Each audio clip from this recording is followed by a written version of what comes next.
Ladies and gentlemen, welcome. You have the amazing, the awesome Lower Loaded. I gave him the DS9 font with our new setup. I figured he'd appreciate that because he's awesome like that. It's the only font. It is the only font. I am the runner, of course. It's not showing you live. Oh, there it is. I was gonna say it should be in a minute. Hang on, let's Given your day, I wouldn't be surprised. Oh God, don't even. I'm live. No, you're not. What do you mean I'm not? It's live now. There's just Why is that so loud? because You can fix that. I can't say it on stream. You don't like to. Why are you quiet, guys? Can you hear him?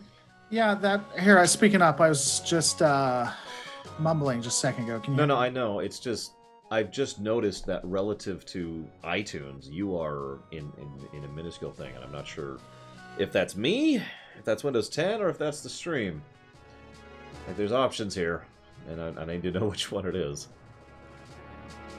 All right. Oh, there it is, right there. I was looking for it. All right. So you know what, Sierra Mike? That's just the day we have. That's where it's at. Start streaming, buddies. Let it go. How am I feeling about Windows 10? Windows 10 is junk. What's up, guys? Welcome to the Lore Reloaded. Always a pleasure to have all of you here. We are just now getting started, and I can't wait. We have the one, the only Lore Runner. You can find it at lorerunner.com. It's a lot of fun, so you can enjoy that. And yeah, that's what we got. We got going on. Hold on, 1 second.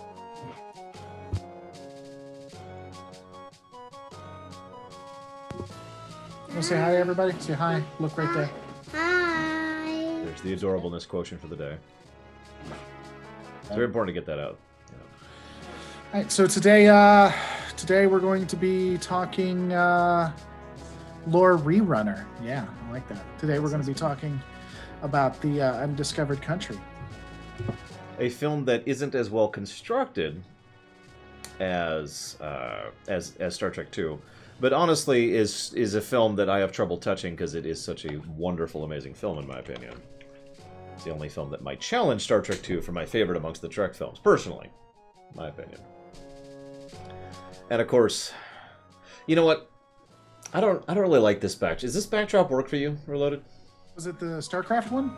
No, it's this Earth thing I got with my symbol hovering over it. Oh yeah, you look fine. I don't know. I don't think I like it. Let me just nuke it. Let me nuke it. Hang on. Sure, take your time. Let's get rid. There we go. That's better. That's better. All right, I'm good. I'm good. Let's do this. I don't have your channel up for some reason. What do you mean my channel? How do you not have my channel up? Well, no, that's not. When did you finish your last show? A bit ago. There it is. So how many hours of prep did you have? I'm just asking for a friend. Well, I spent about an hour and 40 minutes lying down with my eyes closed to try and get rid of this headache. I don't think you're allowed to do that. Yeah, funnily enough, I felt really bad about doing it. Before you begin, I have a discovery question for you. Do you think the new Federation caused the burn? There's a rumor that the new Federation is not as nice and good as they come across. I really hope they're not doing that. That is a consideration I had that is so tropish. I would love for the Federation just to actually be good. I know it's crazy, right? Wait, what? Yeah, I would actually just like them to just be doing what they're doing. I honestly, I think it's coming out tomorrow. I have a couple of ideas on what I think the burn may be. I still think that it might be the Vulcans or the Romulans. And I also, and I have to give Lore Runner some props because he's the one that gave me this idea. I think they may be pulling in from TNG, where there was some some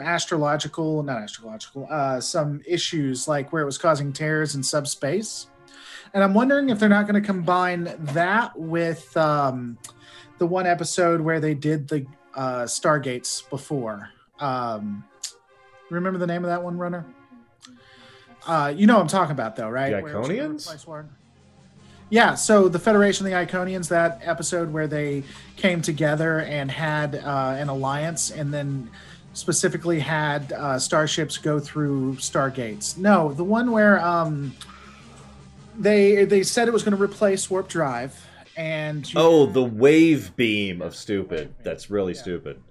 I think they may combine the TNG episode with the subspace fissures with the wave beam stupidity. Because that's exactly what you haven't seen it, but that's exactly what it looks like. It looks like the wave beam idea that they were dealing with. Okay. Yeah.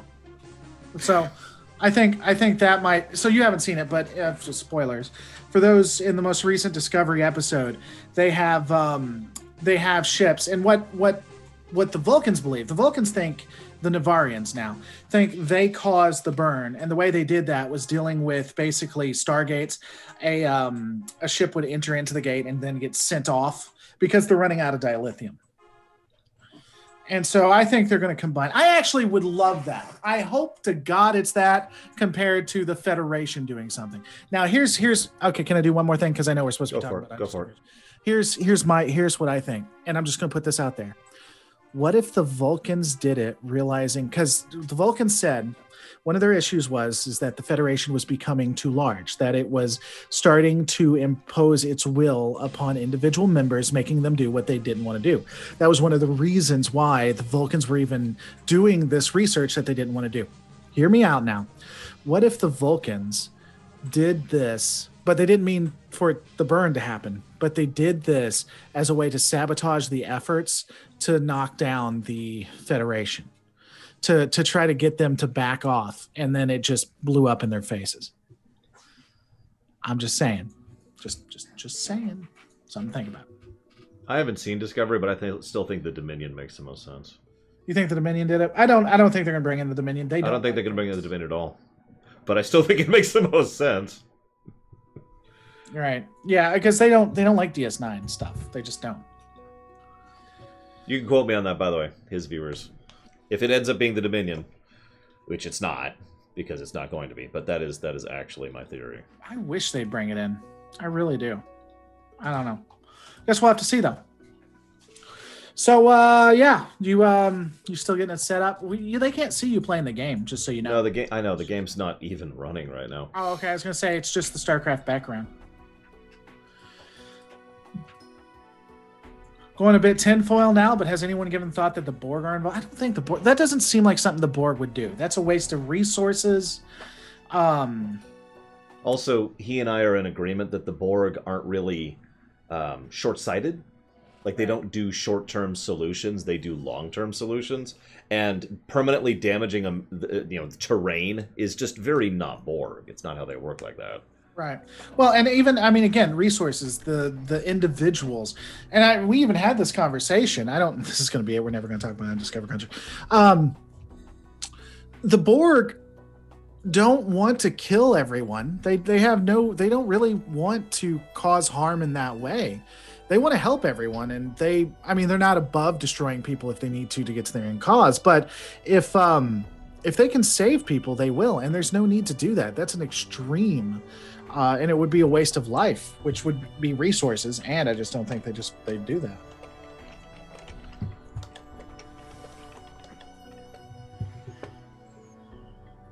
So what you doing, Runner? I'm trying to diagnose this with someone else. Oh, is it going as well as you'd hoped it would? It is going wonderfully.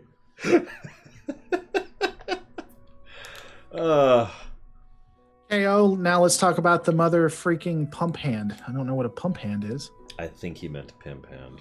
Okay, because pump hand changes this entire... It changes things slightly, yes.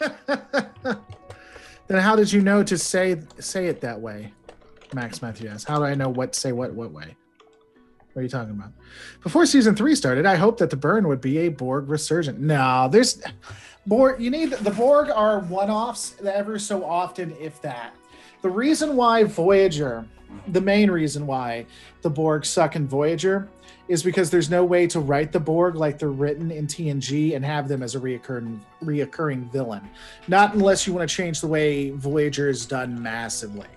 You would basically have to turn it into The Walking Dead in space for it to make any sense, and that would have been something I don't think they're willing to try.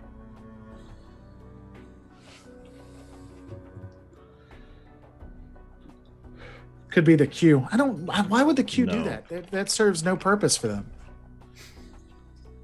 If it was the Q, that would be dumb. It's better than an evil federation. Okay, I don't want an evil federation. I just don't. That's dumb. Have we established a new floor for you? I've heard like 3 floors from you since we keep talking. A new floor. An evil. It's just. I would hate it. I wouldn't like it at all. Here's why I think the Q is testing them still, and he said it was never over. But he usually has a person he chooses. I would hate the Q to be in there because of the Michael worship. Oh my God! Can you imagine making Delancey bow down to Michael? That would be. I would hate it. I mean, I hate what they did with Spock in the last episode. So I can't even. Don't even know, chat. You don't even know. So, do you want to talk? You can, if you're doing stuff, that's fine. If you're trying to fix it, I don't mind. But wait. We're gonna here to talk about Star Trek? Yeah, I know. Dude, the Federation needs to be ready for war, apparently. Let's see. We could talk about Star Trek, or we could talk about adorable stuffed Dive. animals. Now, personally, I think Dive here. What do you have to say about Star Trek? He thinks Star Trek 4 is the greatest movie. I don't know why. I think he's biased. Go back over there. He deserves the axe. He deserves the axe. If you need to work on, I'm just asking. I can buy time and talk to you. No. It's all good. I was actually hoping you would kind of start us off, but. Oh, okay. Well, so there was a movie that was called The Undiscovered Country. Some of you have been paying attention. Yes, you're hysterical. Some of you have been paying attention. Thank you. We've mostly been leading into 6 as we've been going through 1 through 5. So a lot of 6 is just going to be. Here's here's the payoff for everything we've been setting up for the last few weeks. I got to give the spiel. I get it.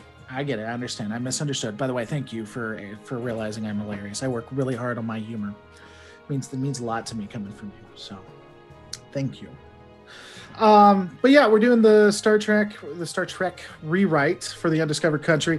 For those who haven't seen this before, it is where we basically Babylon 5 everything. We give everything meaning. We tie it all together. It's only going to be Legacy Trek. We're not going to be doing any of the new stuff, at least yet. Maybe we'll talk Runner into it at some point, but he hasn't seen them, so he can't really talk on it. There are a couple of things, by the way. Everything has been building into itself. So if something seems confusing that we reference in another movie, we may have actually changed it. You can actually go on the playlist and watch from beforehand. I will be in the next coming weeks doing smaller update videos, which actually put all of it together so you don't have to watch the live streams. Just a couple of reminders so that you guys know. We did change a couple of things in Trek itself. In the universe. So transporters, they require an entrance and exit point. Transporter enhancers are dangerous, but at least make it somewhat doable. So for a transporter, you have to have two endpoints, 2 transporter pads. That's the safest way. That makes sure that you actually get there. If you transport to somewhere that doesn't have a transporter pad, or someone transports you from where you are, that's a high probability of death, from 60 to 80%, depending on the technology where you are and what's going on. So if 10 people are transported, about 8 of them are dead. Now, if you have transporter enhancers, like they see in TNG, that will up your chances of survival. So it goes to like 30 to 40%. So 3 to 4 people die out of 10. But the best way is to have transporter pads. The universal translators don't instantly know what's going on. It takes time for them to understand and for interactions to happen. The known races are obviously pre-programmed in there. Looking at the Prime Directive, it is a pragmatic version of the Prime Directive where they do it based on what's going to be best for everybody, not going to let children die in a burning car just because they think some mystical god wants it that way. Replicators, this is a new thing that changed, I think, last live stream. So this is something we need to get into.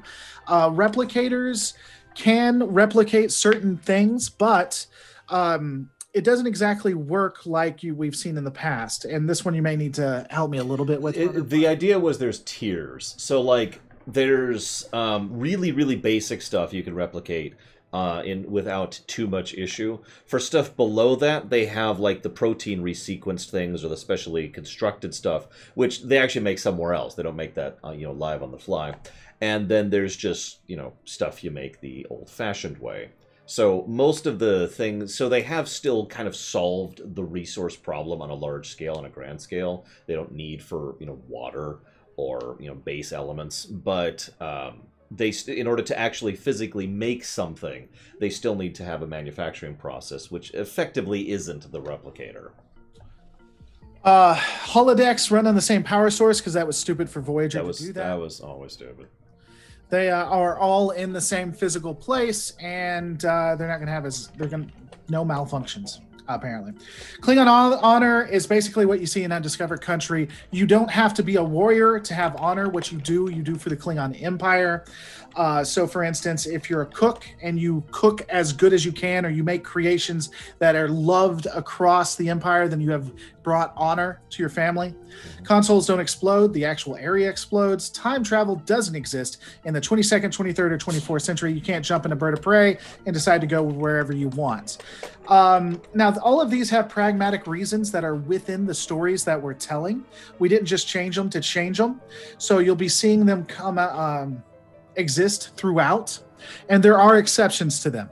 So as an example, the Borg have the ability to transport wherever they want like it works in OG Trek. There's no concerns. Yep. So all that was a quick sum up because I go through it every time. But beyond that, we're getting into Undiscovered Country. Undiscovered Country itself is a lot of the stuff is going to stay there. We're not going to change a ton about it, but there are some key instances that will go through. And so we're going to get that started. And it first begins with the Excelsior like we see beforehand. I'm going to have you explain a lot about this, but one of the pieces was the Excelsior was just returning home. They decided to take the long way home and the more dangerous route, which is right next to the Klingon neutral zone. So one of the things we were going to change on that is because if you guys have been here and you have been a part of this rebuilding, you know that the movies before this have really been about the Klingon either in the background or directly. It's been about the Klingon Federation tensions and the I want to say arrival, but that's the wrong word. The moving up of factions that want to actually have peace, that are tired of being warriors, tired of being at constant war. It's just not good for the Empire. They see where that's going to lead. And they've been gaining prominence. And so in Undiscovered Country, we're going to change it a little bit. So the Peace for All Time is actually, we're adding an addendum to that. So as a part of the Peace for All Time, as a part of the treaty, the Klingons are going to get a seat at the table with the Federation. They're actually going to get they're going to get to be a part of the council itself, the Federation Council. Now, this honestly isn't outside of OG Trek all that much, because in TNG Season 1, they were actually a part of the Federation. They were a part of Starfleet. For those I'm going to jump in really quick. For those of you not aware, that's not speculation on his part. That was the intent by the writers and creators. That was deliberate, consistent effort by writers, by the cosmetic people, by the actual producers, and then they changed their mind somewhere in Season 2, and I'm not even sure why. But anyways, I thought it was you that actually said why. It was either you or SF Debris, but it was because they wanted Worf to have to choose between being a part of the Klingon Empire. Oh no, you're right. That was me, and I forgot about that. God, were you wrong about that? No, I was right. I just forgot about it. That's all. So as soon as you said that, I was like, oh yeah. So Starfleet, they were in Starfleet. They actually say they're in Starfleet, and set pieces in Klingon ships. So a Klingon ship will have the UFP and Klingon insignia, and their rooms have Federation and Starfleet paraphernalia. It was a deep retcon, like within the same season or like the next season. It was stupid. So we're just moving that up to right now. So when the tensions begin and when things arrive, it goes from the Klingons are going to become a part of the council to we may actually have war. So that's going to be the actual what's at stake. and what's possible to be lost, right? Mhm. And so one of the things we didn't completely agree on this or why they specifically were there, or we didn't come to an understanding, but The Excelsior? yeah, the Excelsior was going to be at the border, and we were kind of finicky on why. I kind of wanted them to be there as a show of not force, but trust or understanding. Like the Excelsior would be near the border, near Kronos, just in case somebody was going to try to take advantage of the situation or try to self-destruct everything that was going on. They were just keeping a watchful eye. If Kronos needed them or if the Klingons needed them, they would enter into the neutral zone. If they saw anything, they were just making sure everybody was playing nice. During that time, and again, you can jump in anytime you want, Runner, but during that time, they would actually start having a conversation. So you'd have Sulu sitting there with the XO on the bridge. The XO is looking a little finicky. And Sulu starts talking to him. And he asks him, what's up? You know, I don't generally see you this nervous. The XO would respond that he's not used to being so close to the Klingon neutral zone, or it makes him nervous being here. And so they can get into the conversation, and that's how we learn that the Klingons will actually get a seat at the Federation Council. Maybe have a third person there talking about how it's never going to happen, how the, whatever the other house, you brought them up, I forget their name, the house that's against it. I'm sorry, there's actually several houses that are against it. Sure, but you had a main house. Oh, Dagor. How the Dagor house, like the Dagor house is never going to let this happen. They're never going to let it pass. And they kind of have some back and forth on that. Well, hang on, I'm going to jump in real quick. Because if you remember, back in Star Trek V, the Dagor house actually ended up joining the Gorkonites in Star Trek V. Oh, okay. That was one of the shifts for that one.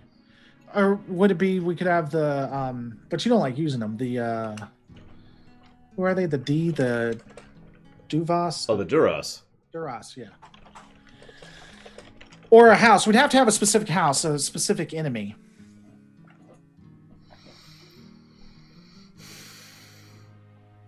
Or they could just say, well, they're never going to, you can't trust that. We could even tie into the racism thing. Have a third person say, you know, you just can't trust the Klingons. The other houses aren't going to agree. Sure, the Gorkonites are great. But, you know, the rest of them, you know, once a Klingon, always a Klingon. Not gonna allow that. Let's look up some houses really quick, because I'm thinking what we should do. We never determined which house, which specific house that Krug was a part of, right? The one who actually killed his son. Yeah. Now he was under the Dagor umbrella. He was part of the Dagor faction, but we never decided which house he was in. So we could make his house the one we're referencing here, right? Right. That means we're gonna have to pick one, basically. He could maybe they want retribution. Yeah. So because they found it dishonorable. Their whole thing is, oh, you didn't fight him in one-on-one combat. You pinned him against something and destroyed a ship. Why would we ever want to be with dishonorable Patak? Yeah, exactly. So we could just literally pick one. There's several smaller ones. There's like the House of Nogra. That's the one who adopted Kern, if you remember, like one reference in one episode. There's House Konja. That's the house that O'Brien was faked to be part of. You know, we've got options there. Yeah, but I mean, which one is that? An antagonistic house, though? It doesn't matter. I mean, we're talking a 70-year gap there. Both of the houses I just mentioned are DS9 houses. But I mean, it has to come back. You know, they have. This is going to be dishonorable, right? So that's a fair point. You're painting the house in a dishonorable light. Let's make it Takufa. Takufa. Is that the house of Takufa? Hang on, hear me out for a second. Hear me out. This is the end of House Takuma, right here. This is the terminus point. That house is destroyed and removed after this point because of this. Weren't they the good guys, though? The Takufa? Maybe I'm misremembering. Maybe it's not the ones I'm thinking of. I thought they were the religious psychopaths in Discovery Season 1. Yeah, but they were... Yeah? Kinda? Hold on. Because Voke... remember, I haven't seen Discovery, so I'm going off of vague info here. he brought the houses together in a holy war, but Volk ended up being. Yeah, let's do it. I don't like him anyway. Never liked him. The House of Takuvma. Put that down. I'm not going to remember that. And they're going to be destroyed. This is going to be the end of it. This is going to be their termination point. They're going to be wiped out. Okay, so brought to you by the House of Takuvma.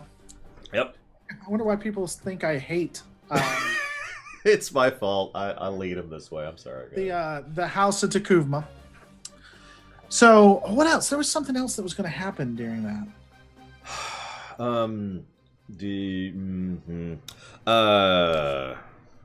So we don't need. First of all, this is actually a very minor point. Tuvok will be on the Excelsior, but that needs to be there in the background. And there was one other minor point. Oh yeah, Savik is replacing Valera. Someone actually asked that earlier. Thank you so much. It says someone supported the channel, but it's not. Yeah, I didn't see anything. Yeah, it popped up, but I missed it before I could see what it was. So thank you so much for supporting the channel. Not sure if that was PayPal or not. I'll double check. So he's going to be on the Excelsior. So go into that. Continue on with what we were planning and talking about. So the general idea here, we're not doing the Janeway thing. That was back in Star Trek V. So she's gone. But no, that was in Star Trek V, Mike ended. Janeway was in the background with Tuvok. No lines, no dialogue. She's just there. Nobody's going to pick up on it for years. It's going to be brilliant. But the idea is the Excelsior... okay, so... I don't think we ever fully 100% codified our thoughts on this one, because there's a lot of ways we could go with this. But I like the idea that the Excelsior... And feel free to jump in and chat. I have both chats open, by the way. The Excelsior is really close to Kronos. Now, we're talking about the patrol thing. In fact, Sierra Mike mentioned something about that standard presence patrol. I really like the idea that the Excelsior was specifically ordered. You already mentioned the XO was nervous. We already talked about how that's the thing. I like the idea that the Excelsior, there's someone on the Excelsior, maybe in the background of the bridge, who was the one... We could make it Tuvok. He's in security, right? That's his wheelhouse. Yeah. That what? He's the one who is the handler for the agent on Praxis. Yeah, I don't know. You got into talking too much. Do we want? I admit that might be syndrome. That might be too much. Or small world trope. I don't know. Because that would be very small world trope. We're already bringing a DS9 character in, if you remember. Yeah, I do. Talk to you later, Donovan. Thanks so much for coming by. Now you got me thinking. Okay, so... Yeah, I know he was a science officer. The in-universe explanation is, in my opinion, pretty stupid. The in-universe explanation is that he got bored and decided to switch career paths and start over because he actually left Starfleet and then went back to it because he had no Starfleet ambitions. Gotcha. Which is just whatever. But anyways, all right, so hang on. Rewind. Sponsored. Is sponsored a Twitch thing? No. Okay. Total Random Review sponsored the channel. Thank you so much for supporting the channel. I think that's a membership thing or something new that came up. I don't know. Yeah. Anyway, thank you so much. Sorry about that. Continue. So either way, point being that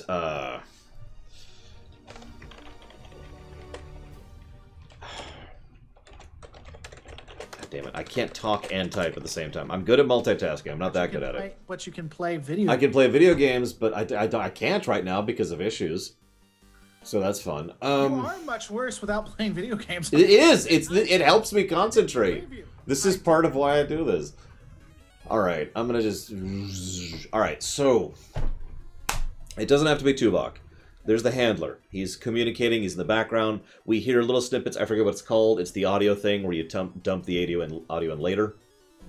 in post. ADR? ADR, thank you. I knew it was an acronym and it was 3 letters. Oh, I couldn't think of what it was. I've paid $30,000 to know that word, sir, so I'm here. That is money well spent, sir. So ADR in the background of someone, and it's just basically, it's for anybody really paying attention or for people on replays where you can hear, the person in the background just talking and giving instructions, and all of a sudden there's just this, what?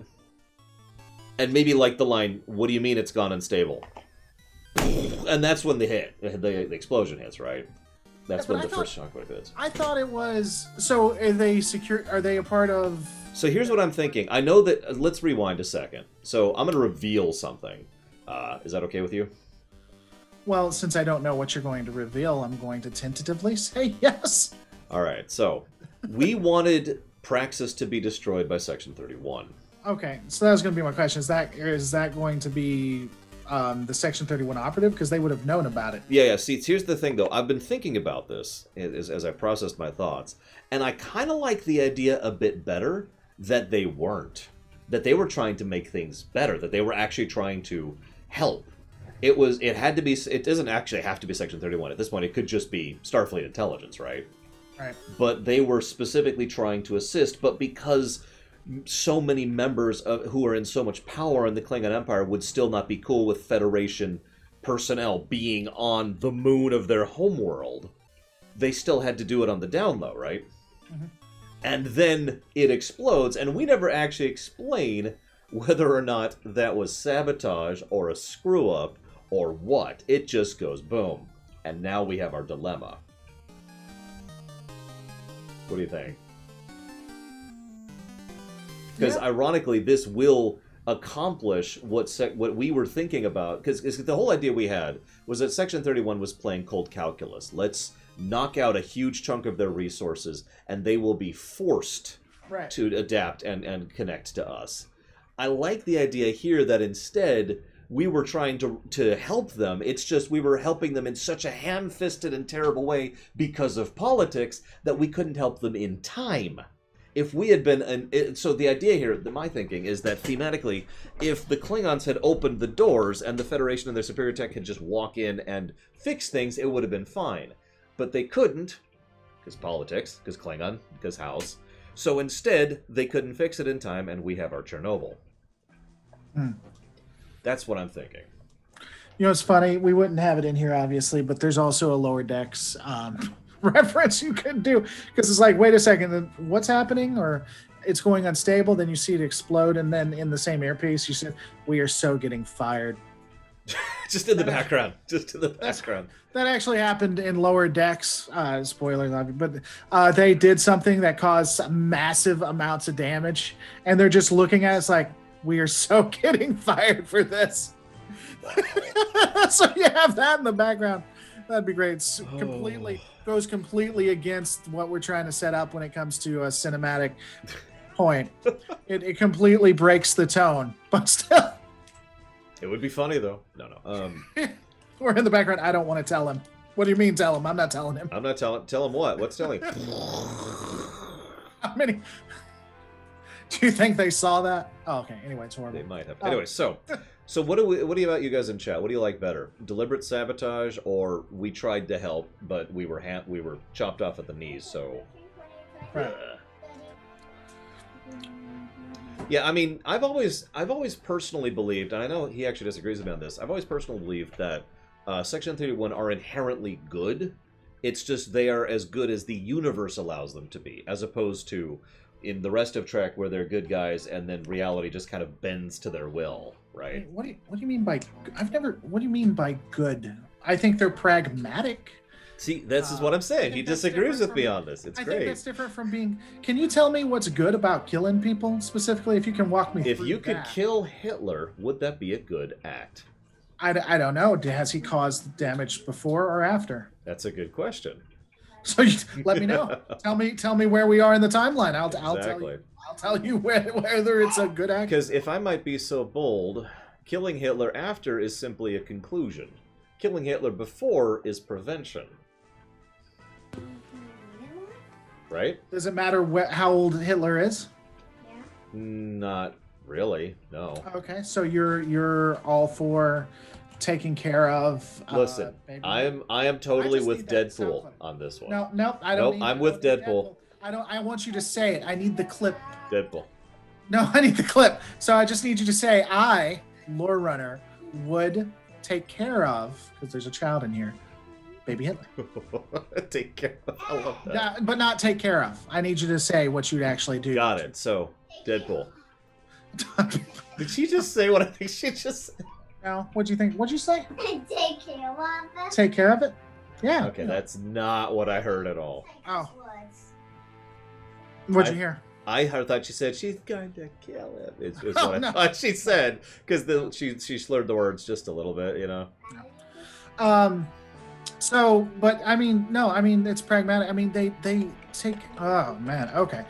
So when they put the innocent senator in jail and possibly got her executed, that's what good people probably yeah got her executed. That's I'm not actually debating this with you, by the way. We've been over this before. There's no reason. What to go I back I want you to tell me that that's a good action, and we'll end it right there. We'll end it right. Tell we're me done. That's what good people do. See, what you do is when you encounter people who want to argue a point you've already made, you don't actually have to respond. So you just kind of walked away. I didn't pick any fight. I'm just saying we disagree on this, and if you were paying attention, I said I think that's awesome, because disagreements like this are part of what make Trek so damn awesome. I mean that. I love disagreeing with people about Trek. It's awesome. But you won't engage them when you disagree. Anyway, I don't know what else to make other than the points we've already made, because we've already discussed this. How is it? Just tell me it's a good action. That's all I want to know. So being pragmatic is not being good. It's basically being a gray Jedi. And I think they're pragmatic. I don't think they're evil. Listen, I think sometimes you have to do bad things to protect good, to do good. That is exactly my point, is that the overall intention is good. That it's not. So let me put this a different way. Oh, okay. Do you think Hitler had bad intentions? Yes. God, have you studied the history of that man? So do you think from a school that man had issues? If you've ever studied his history. So you don't think he intended to do good? I'm not saying that he did good. I'm asking you. No, I don't think he even intended to go. I really don't. I legitimately don't think that. But let's move forward. Liberal reloaded. Yeah, I'm liberal. That's one thing I'm known for, my progressiveness. We're getting way off in the weeds here. My point is that I think, because you already said it, you've even agreed with me on this, that they are as good as the universe allows them to be. And a truly good person would not do any evil act, even if it was for a good means, because they are a truly good person, right? Right. But that doesn't exist within most realities. Most settings are not like that. I can think of 2 settings where you can do that in it. 3. Sorry, I thought of a 3rd one. I got 3. So the idea here being that I think that their core intent is not. This is the point I was going to make. I don't think their core intent is power. I don't think their core intent is uplifting the Federation over other forces. I don't think their core intent is to dominate or to do anything that I would consider to be a politically driven or separate evil act, either on the political spectrum or the moralistic spectrum. I think, however, the problem, of course, is the only thing that polices them is themselves. Now, that's a separate issue. But my point is, I think that they walk into their circumstances trying to do good and then doing what is necessary in order to get to that point. Oh yeah, you're right. We've had this conversation. I don't think they've ever done anything lightly. Like I don't think that they ever. I don't think that they don't have a conscience. Like I think that anything they've. Why are we? Well, you're right. We're discussing this when we've already discussed. Yeah, we've literally been over this. That was my whole point earlier. I agree, and I think that anytime they do something evil, it's because they believe that they have to do it, not that they want to do it, and not that they really would love to have any other way. It's just it has to be done. But then it gets into, are they good? If they anyway, we're going in circles. We're not gonna do it. So is it? They've been watching us fight. So are you guys, do you want it to be section 31 or you want to be helping? I don't hate the fact most of the people in my chat said they like the help idea better. It could actually no, we could do both if you really want to go for it. The thing is that we could make it so the Captain Kirk thing is plan B. Okay. So they and maybe that's why the Excelsior is there. Maybe this was an entire big. Oh, you know what we could do? So it starts off with galactic peace. So the Federation's coming out to help. It's a whole new thing. This is galactic peace, peace in our time. The Federation is sending their engineers, they're sending their best people, and so everybody's going to be singing Kumbaya. It was their greatest chance at peace, and it failed. And then it explodes. So there you go. There's your Babylon 5 tie-in. Damn it. And so now, everybody's scrambling. The Gorkonites are scrambling. Federation's scrambling. Originally, they were never going to have them as a part of the council. But now the Federation comes back and the Gorkonites come back and say, okay, so now this happened and this was a bad idea and this failed. So how about this? You guys need help. We want to support you. Come be a part. We will give you the support. We will give you the resources you need to stay afoot, and so that you're not manipulated. You can have a seat at the council. You can have a place at the table, and actually help with Federation policy, so that you don't feel like we're taking advantage of you.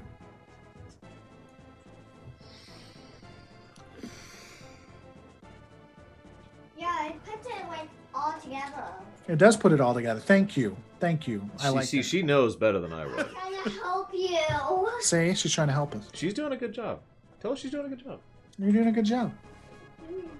Yeah, and I'm saving up money for something. And she's saving up money for something. Anyway. Oh, that's a good thing to do. I don't know how old she is, but I was saving money, I'm pretty sure, by her age. Yeah. I'm dead serious. But when I bought Mario 3, that was with my own money. All right, so I think I kind of prefer the they're there to help option. If we were going to have sabotage, I think I like the thematic idea that rather than it being any kind of organized force at all, it's one guy, right? Mm-hmm. Like the one radical, the one terrorist, the one psychopath who just is like, no, and sees and like finds the Federation there. And freaks out that the Federation is there, and then if we're doing it this way, I think our Section 31 actually goes against how they would normally act, so they couldn't be involved. Because remember, the way we've talked about Section 31, they're like a last resort. They just make sure the pieces continue the way they're going, and so this would be something that I'm not sure they keep an eye on it, but I'm not sure that they would actually interact or try to do anything with it if it seems like it's pro-Federation. Yeah, no, I agree. So I don't even think it would be consistent if this is the way we're going to have Section 31 beyond monitoring involved. Yeah, I agree completely. So let's go ahead and go with the help option. Now, if we're shifting it to help, we now have the option of making Sulu in the know. Because Sulu's pretty well positioned, and he's got the track record. So as a well positioned and well respected captain of the Federation, he could have security clearance to know that there's the Federation engineers and the Federation techs trying to help with the Praxis. I don't even know we need to make it a secret. It's what I was saying. So I see what you mean. Okay. Instead of them having the conversation, we changed that conversation completely. It's like, I can't believe we're helping the Klingons. I can't believe we're now in an age. I can't believe this is going to change everything. I can't. And then as soon as he changes we can even do that. This is going to change everything. Peace in our time. All of a sudden the ship gets hit, or the little shaking piece. We can change that conversation. Then it becomes plan B. And Kirk is forced to, because this would then tie into the little changes we're doing in the future, where Kirk, and again we'll get into that in a minute, but Kirk was trying to stay out of it and had succeeded until this, and now we have to have him. Yeah. There's no other option. It's this or war. Okay. Yeah, no, I'm with you. So, all right. So, yeah, so we'll have the initial conversation. I like it. Let's make it open, at least on the Excelsior. Obviously, the Klingons not open for reasons we already discussed, but amongst the Federation, yeah, no, we know. We know, and we're dealing with this. And they're having their conversation. The first shockwave hits. I still like the idea of the ADR thing in the background. Right. The guy who just reacts to it and is like, wait, what? Because who's directly piped into the text and just... So the shockwaves hit, and this could then lead to the announcement, the official announcement. We don't even have to change it, but from Brigadier Kurla, right? We don't have to change it much, but instead of Excelsior being directly hailed by Kurla, instead that's the message that goes out everywhere. Right. That's the, oh god, damage control, damage control. Everything is fine. Respect the treaty. Do not cross the zone. We understand what's happening. We're dealing with it. And then it cuts to Sulu, who is, you know, he understands. He realizes what's happening and what the impact of this is. And maybe someone in the background says something like, instead of, you know, do we report this? Someone in the background says something like, so about that plan B. Or something similar, right? Right. The one that, you know, they were originally going to go with. This then cuts to San Francisco, EarthGov. Or not EarthGov. Basically EarthGov. Basically EarthGov. Wrong setting. United EarthGov. There we go. There we go. Yeah. So that leads to the big. So Kirk and crew get pulled in. They're on their way out, as we've already discussed. Most of this scene isn't going to be changed. There's one big thing that changed. Any thoughts here before I jump forward? No, I mean I don't disagree. The only thing I would add at the beginning too, if we're doing it this way, is maybe emphasize Kirk's perplexity. Of why he's there, sure. and yeah, because I'm not sure exactly how I would do it, but as we were saying, a part of this, and I'm going to let you explain this. I'm going to let you explain this piece, but a part of this was Kirk going out of his way of keeping the Enterprise completely out of these negotiations, completely out of assisting the Enterprise. The Enterprise wasn't there because we forgot about it or we didn't want to have it. Kirk actively kept them sidelined to the point that he was having them retired. Mm-hmm. He was the one he wanted out, and he was going to take the Enterprise with him while he did it. And so I would just add some kind of, between maybe him and Scotty, or when they were talking, it's like your orders were pretty clear here. I thought you had, you went up so many hoops. I'm surprised that they're calling us in. I didn't know that they could call us in. Something. Yeah. I like that.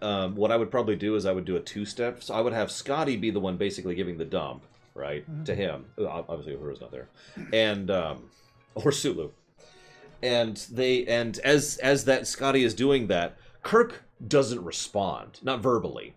And we see Kirk, and his body language is just tight and contained, and he's got this frown. He's not upset. This is what this shouldn't be happening, and he fears he knows what this is, right? Right. And so there's just that expression, and Scotty, pauses a moment and then keeps talking, like you say, I after all the hoops you jumped through, said I'm surprised they're bringing us in at all. And then there's another non-response from Kirk, and that's when someone else, probably McCoy, jumps into the conversation and kind of gives some of the other things, like Captain Sulu, and mentions Spock's absence. And the whole time, Kirk just very stiffly sits down. Yeah, you see him more and more getting either stiffer or just dropping as he realizes what's happening. Yeah, and there's just this stony face. So then the briefing happens. The briefing is basically the same. No real change to that. By the way, Vandalia asks which one of us is the Mirror Universe lore. I missed that. Well, we both have a beard. So the answer is yes. The real us from this universe, they're over. We sacked them years ago. So the only other thing I want to bring up, we didn't talk about, some of the verbiage. I get why they used it, but I would want to change it, you could try to still get the same feel, or just give the line to somebody else, where it's like only I was about to say only Hitler, only what's his name could go to Russia, or whatever. Only Nixon could go to China. Yeah, only Nixon could go to China. I never liked that coming from Spock. I know why he did it. It's a great line. Yeah, and it works for the era because it's closer to it. I don't know. I'd try to rewrite that, or I'd give the line to somebody else. I would keep somebody there who's from Earth, because it just makes no sense that Spock would. I feel like McCoy would be the one to say that. He strikes me as the kind of person who would have that appreciation for history and an understanding of the significance of it, right? Right. So if we were going to switch that line, I would switch it over to McCoy. We could also actually have the CNC do it if we wanted to. But that would require Kirk questioning the CNC in the middle of the conversation, which we kind of... Well, or later. So what we do is we have the standoff with Spock. He still doesn't know, so he goes, and this could be interesting. So he has, we'll explain the standoff in a second, but so he has the standoff with Spock, does everything we just see. He's still not sure. He still doesn't want to do it. He sends a message. He's like, I want to talk to the CNC. Get me them on the line because I'm not going to do this. And all they get, he asks to talk to like the top admiralty, and all he gets a response, and it's a text message. And the text message reads, only Nixon could judge China. By the way, thanks for supporting the channel, Bio Goji 1989. But yeah, I think that would be perfect because that's the only message. And then they basically say, "Don't contact us back." Yeah. Not a terrible idea. That's illegal. You think it's illegal? Wait, what? Guys, we're all going to jail. Sorry. Because it is its own force. So yeah, I mean that's if we're gonna change it, I think that would make sense from the admiralty. Mm-hmm. No, I'm with you. So this leads to the confrontation scene. Now, this is all nitty-gritty, specific detail changes. The confrontation between Kirk and Spock. Most of the general gist of it is the same, but we wanted to polish a few individual details. What I want is Kirk to be very low, very quiet, and very somber, almost melancholic, right? As he's, I understand that this is important. I understand this peace treaty and what this will mean for the galaxy. It doesn't mean I really accept it. I'm not... And then there's this hesitation as he's talking, like he's just... Because he's questioning himself. I don't know... I'm not sure if... I don't know how I feel about this, Spock. I'm not sure if I can do this in the heat of the moment. You put me out there. You said this, Low Reloaded, too. You put me out there 80% of the time, 9% of the time. I have myself under control. I can do the job. I can deal with this. I'm not sure I can deal with this. I'm not sure you want me on the front line with the claim. And this is when Spock's going to jump in and say, Jim. Or no, he doesn't say Jim yet. Sorry. He says, Captain, you were specifically requested and required by the Chancellor. Now, if you remember, we have Gorkon back in Season 3 or Season 2 of TOS. We haven't decided where yet. But Gorkon is actually going to be in TOS. Gorkon and Kirk. It's going to be a pair-off. I'm pretty sure I know which episode I want to do that in.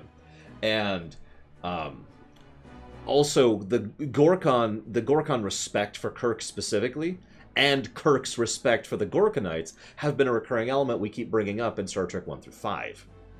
I bring all that up because the whole point is that Gorkon personally and the Gorkon house have both said it has to be Kirk.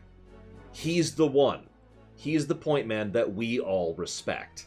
And he's the one person that even the more rival houses, even the ones that are not on board with this thing, will say, well, okay, it is Kirk. Meanwhile, the Federation is playing at their own particular brand of politics. We have to send Kirk. He's a legend.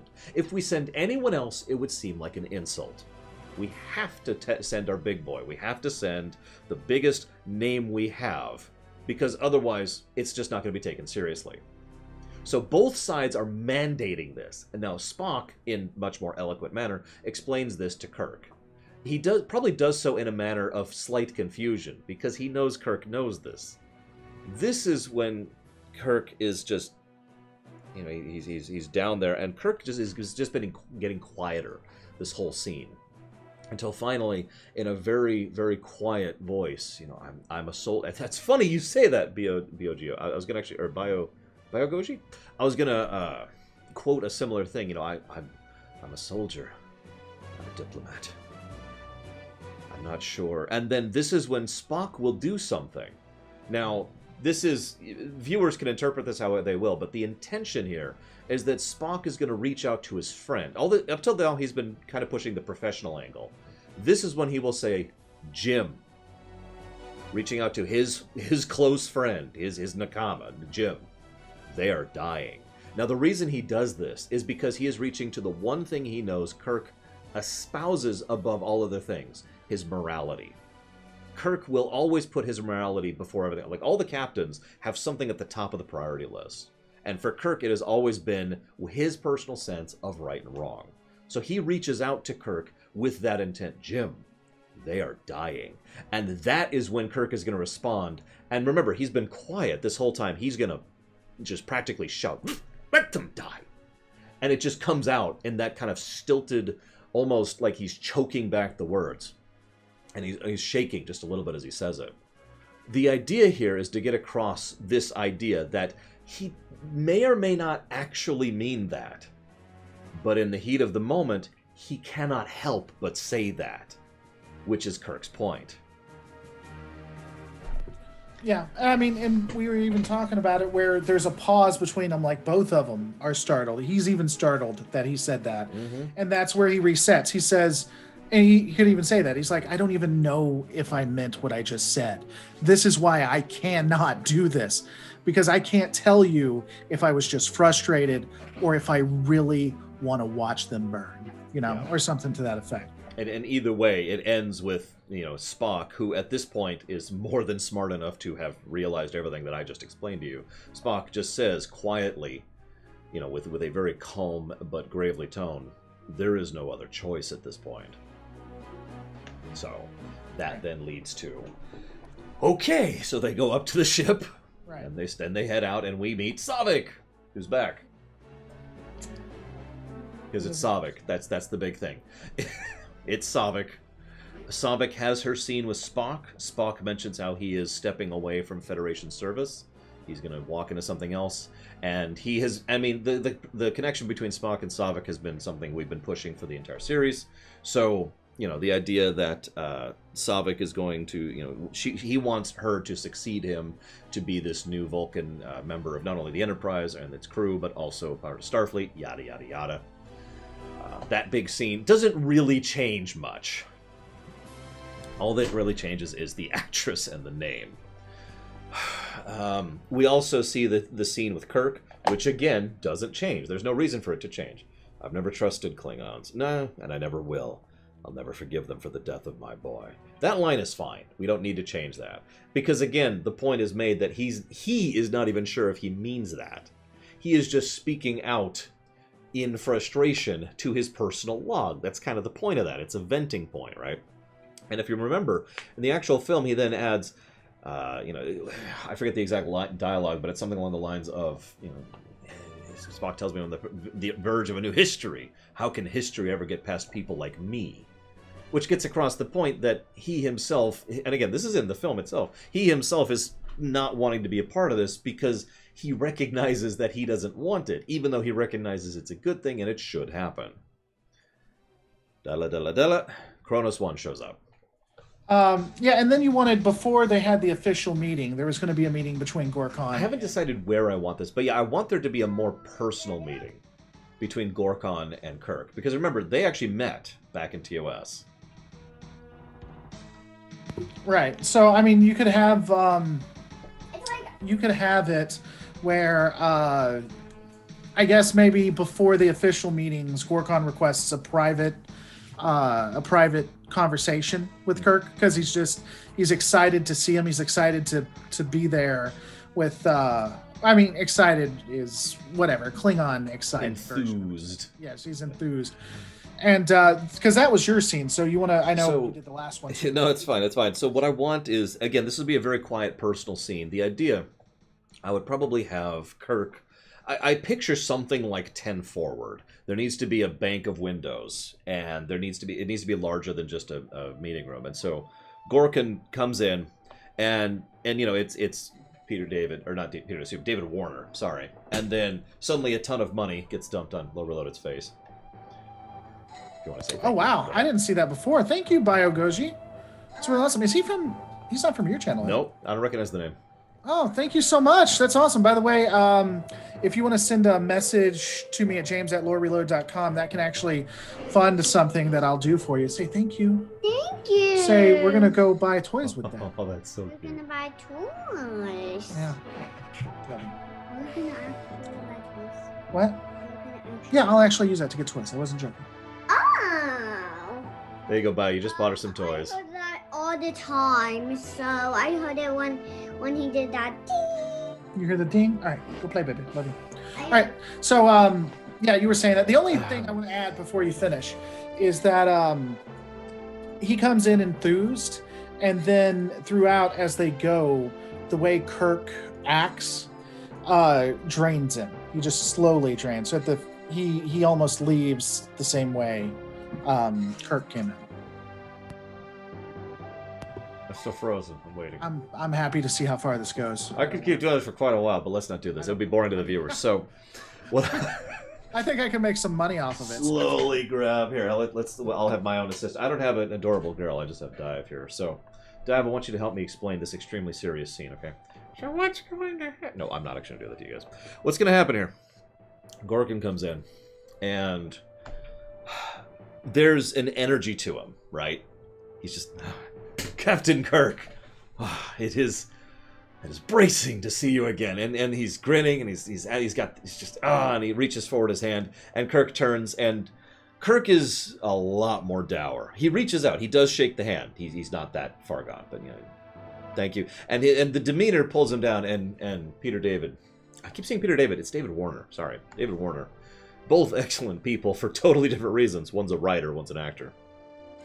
David Warner, Gorkin, sorry, pulls back his energy just a little bit and says, "I'm sorry. It's been many years since I've been able to see you face to face. I have followed your adventures rather as much as I can. You have certainly had a great many of glorious and wonderful battles, and well, frankly, your accomplishments are legendary. I was just hoping to commiserate for a moment, speak on times past, Not to interrupt you, but can I give you an idea too? Well, hang on. Dive, can he give an idea? Okay, Dive says it's okay. And I don't know, maybe this would have been too on the nose or something, but maybe you said, I wish I could have been there when you defeated, who was the dude who killed his son? Krug, yeah. I wish I could have been there when you defeated that cowardly Krug or something like that. Yeah, I don't know if we want to do that, but that might be something. I could see that. It just, because obviously Gorkin, despite his age and despite his position, is still, he's still Klingon, and he does legitimately respect Kirk. That's one of the points we've been emphasizing. Well, and defeating and killing Krug, who killed his son, and would be considered cowardly, at least by Krug's faction, would be something honorable, Oh yeah, no. Kirk did the right and proper thing and got familial revenge, and that's, gosh, I am sorry for the loss of. So what? Oh, let's rewrite the scene. Okay, so Kirk turns. He's not as dour. There's a bit of a smile. There's the recognition, and his mood brightens visibly as he sees Gorkin. Handshake. They talk for a bit. They commiserate on some stories. Kirk, talks about how he's been following Gorkin's career, and I've been. It's of all the Klingons I can think of pushing to the head of the High Council. I can't think of one better. And Gorkin says, "Oh, you flatter me." And the two are getting along reasonably well, right? Then Gorkin says, and I wish I could have been there to see you wring the life out of Krug's cold and stupid eyes. Getting revenge for your... And then he cuts himself off, because what he does is he turns, as he's grinning and thinking about, looks at Kirk, and Kirk's face has gone from this to this. And Gorkin recognizes, because he's got a brain and he can observe, he recognizes the tone change in Kirk's demeanor. And Gorkin, who is a diplomatic person, recognizes that he's gone too far. This then determines the tone of the rest of the meeting, which is going to be relatively short. The scene is going to be relatively short after this, because Gorkin tries to engage Kirk, and at this point he basically fails. Every time he tries to bring something up, it's just yes, of course, I understand completely. And they're both like, maybe Krug tries to just instantly go into.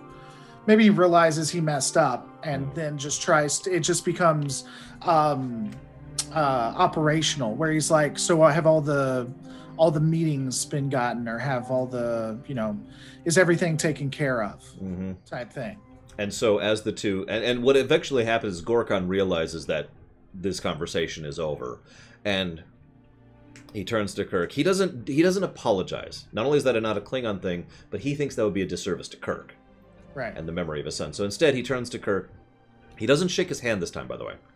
He does either a bow, which I like the idea of, or a more traditional Klingon salute, or he could also do both. And this time, and Kirk, inclines his head slightly in return. Gorkon turns to leave, and there's no dialogue until Gorkon's almost out. And Gorkon, as Gorkon is reaching the threshold, he pauses. And Star Trek loves to do this. Someone will turn away, walk away. The door will open. They'll pause, and then they'll say a line. That happens so much in Trek. So Gorkon's leaving. Door opens, and Gorkon says, and just kind of turns a little bit. And I forget, you actually came up with a great line for this, Reloaded. I forget how you worded it. He said something like, I forget exactly what he said. Yeah, the wording was what I'm stumbling and it was something that was from, I think it was actually from the movie. He says, there'll come a time when... Oh, that was it. Yeah, there will be a time when there will no longer be a need for warriors like us. And the older I get, the more I think that's a good thing, or something like that. We'd have to polish that line a bit. Right. But the idea is he is acknowledging that he, the warrior, and Kirk, the warrior, have been surpassed by the time and the era. And the implication needs to be there that at one point in his life, Gorkon would not have sought what he currently seeks. Right. And it could also leave it up to interpretation. Maybe Gorkon doesn't want to be doing this as much as Kirk is. Maybe he's putting up that front too, because he realizes that the world he lived in isn't something that either side really needs to live in. So that could be we don't broadcast it. It's up to interpretation.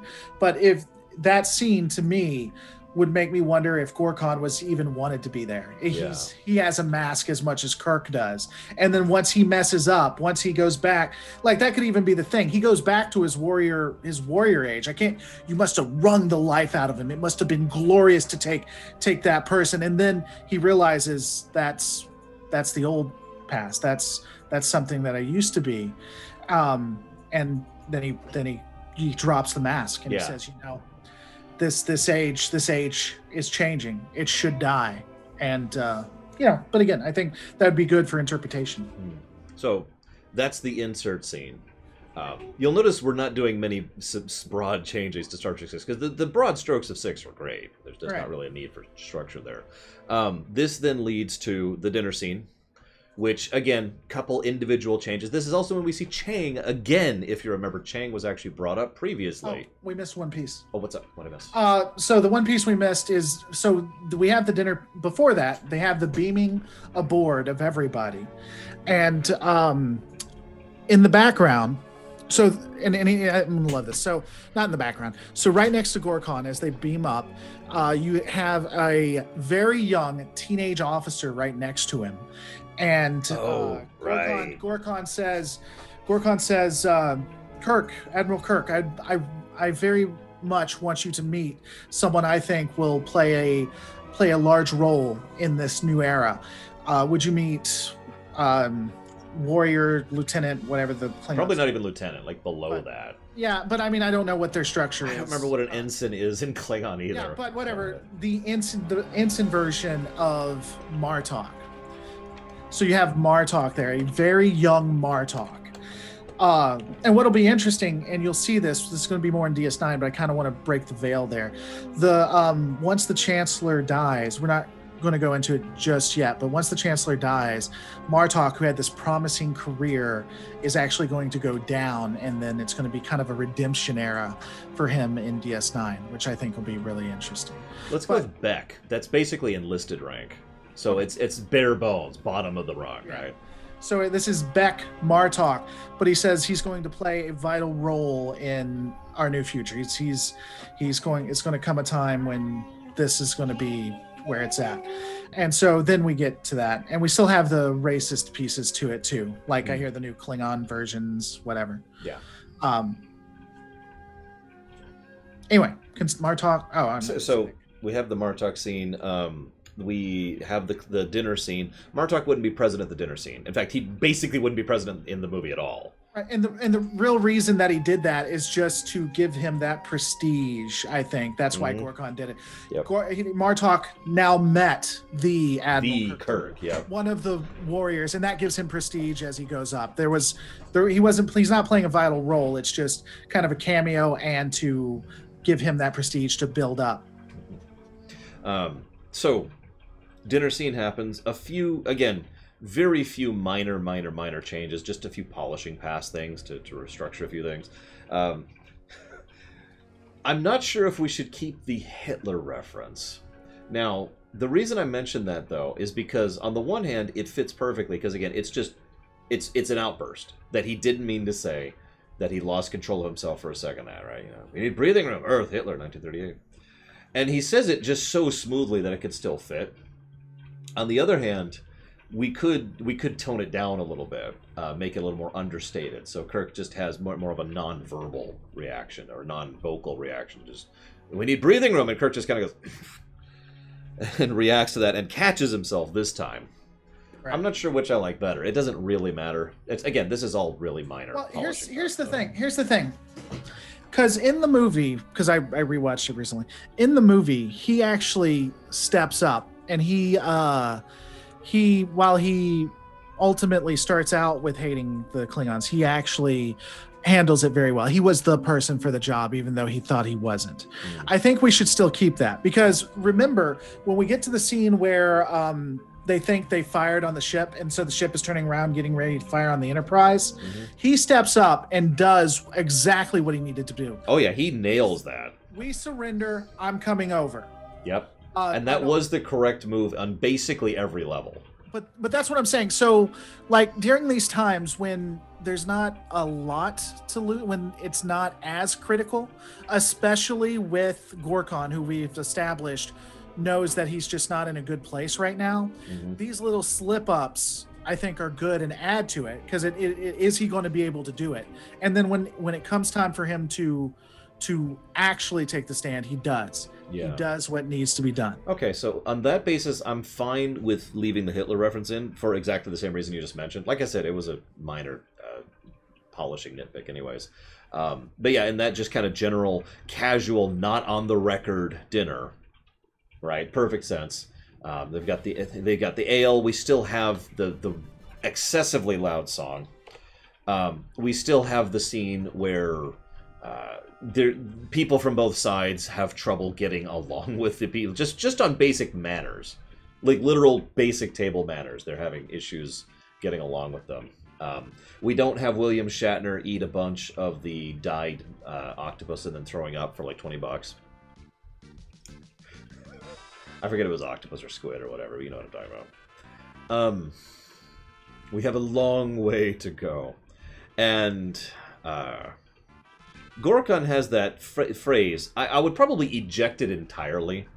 Gorkon, you know, if you remember, he says, you know, if there's going to be a brave new future, our time is going to have the hardest time living in it.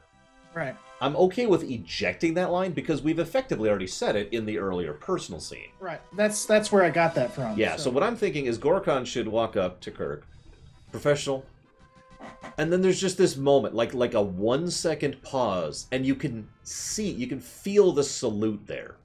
He doesn't actually do it. And then he turns and walks back onto the platform.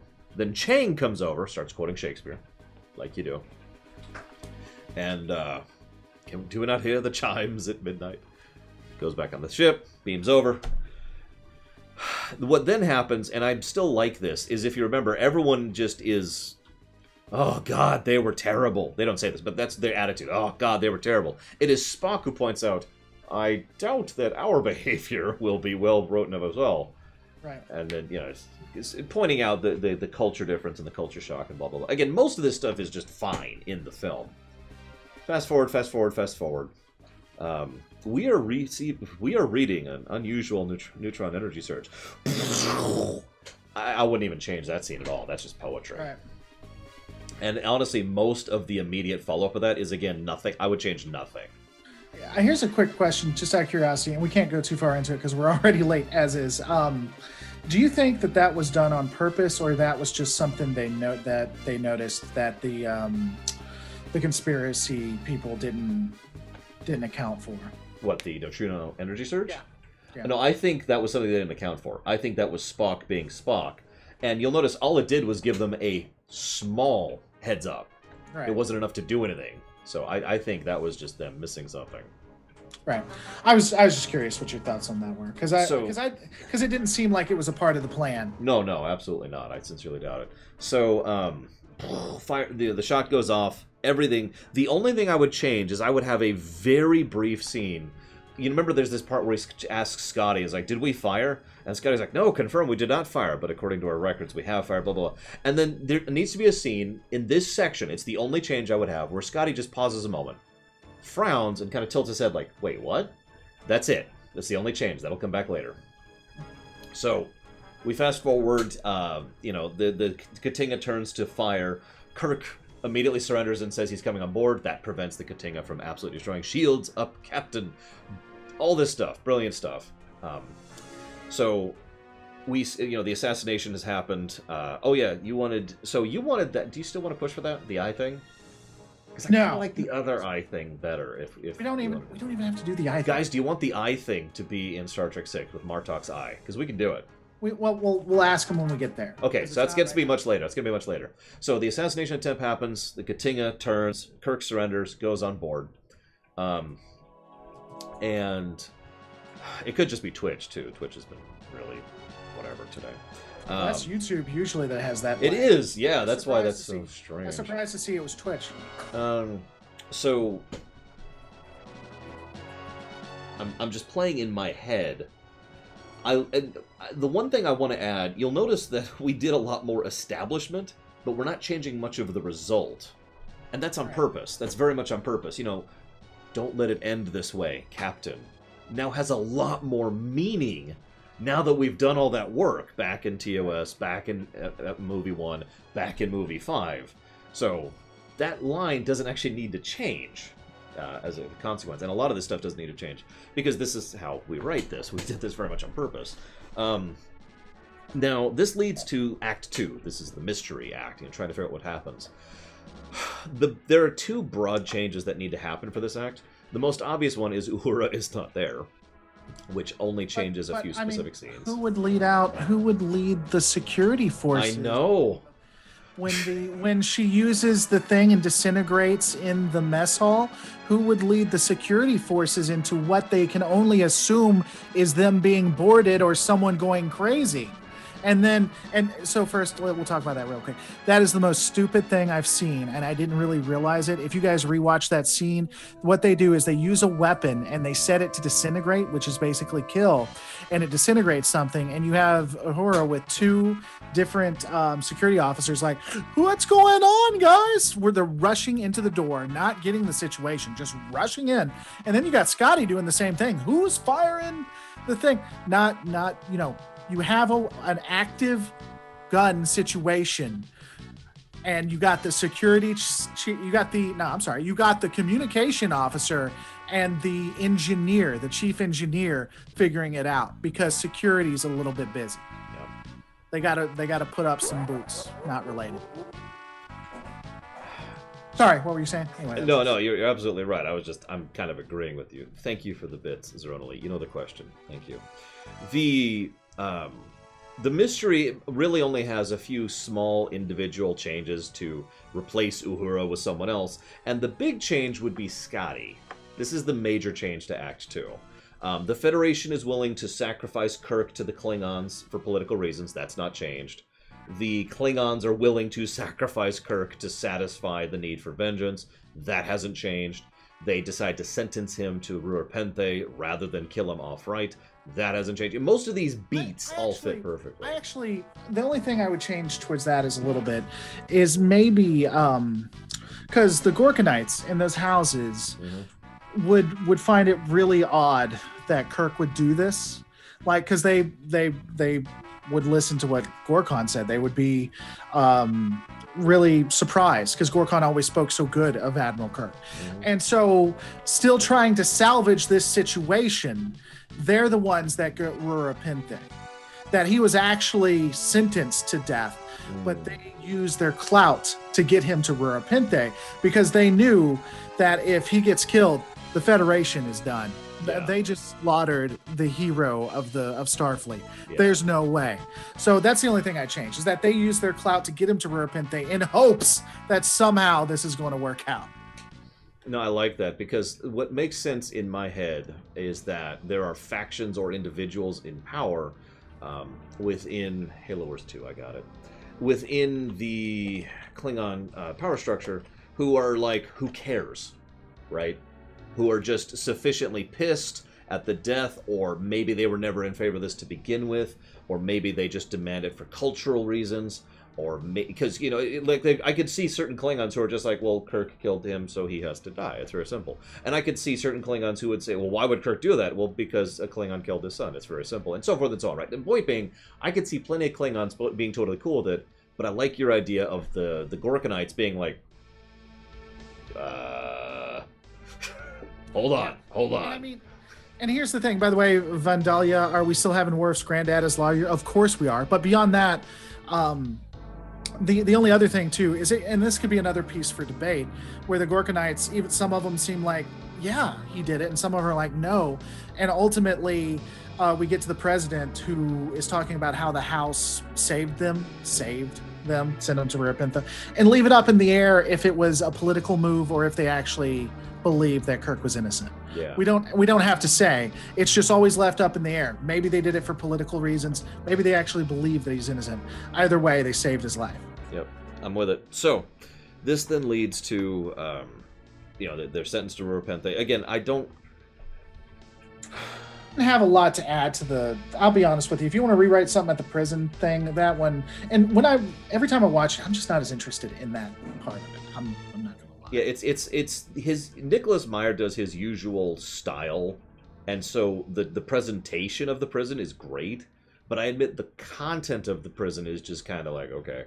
Yeah, I would bring that down. I mean, the prison escape. I mean, that would be so diminished, and everything else brought back up. I didn't. The problem is restructuring or indeed ejecting the prison escape would be a thing. We would have to that attaches to so many points backwards and forwards. The restructuring that would be kind of a thing. I'm not saying we shouldn't. I don't mind. I don't mind having it. I would just diminish a lot of it. I would condense it, honestly, personally. I'm not against keeping it as is. I'm just saying, for me, it doesn't add a lot. I'm with you.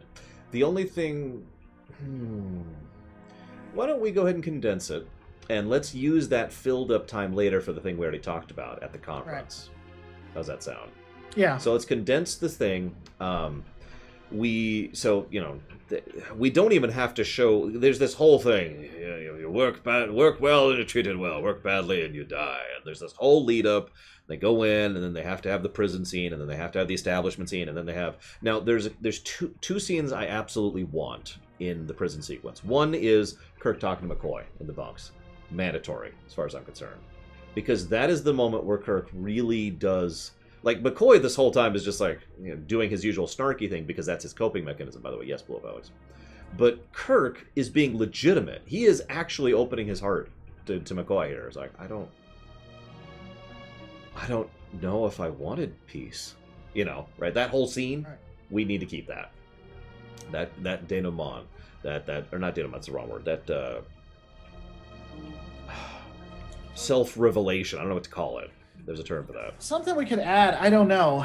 Again, honestly, I didn't pay a ton of attention to the prison scene. I'm not a huge fan. I mean, it's not bad. It just doesn't speak to me. It might be interesting to have a line, something like, I'm sorry that I lost my friend, or I grieve for the loss of Gorkon, because he was a friend to me.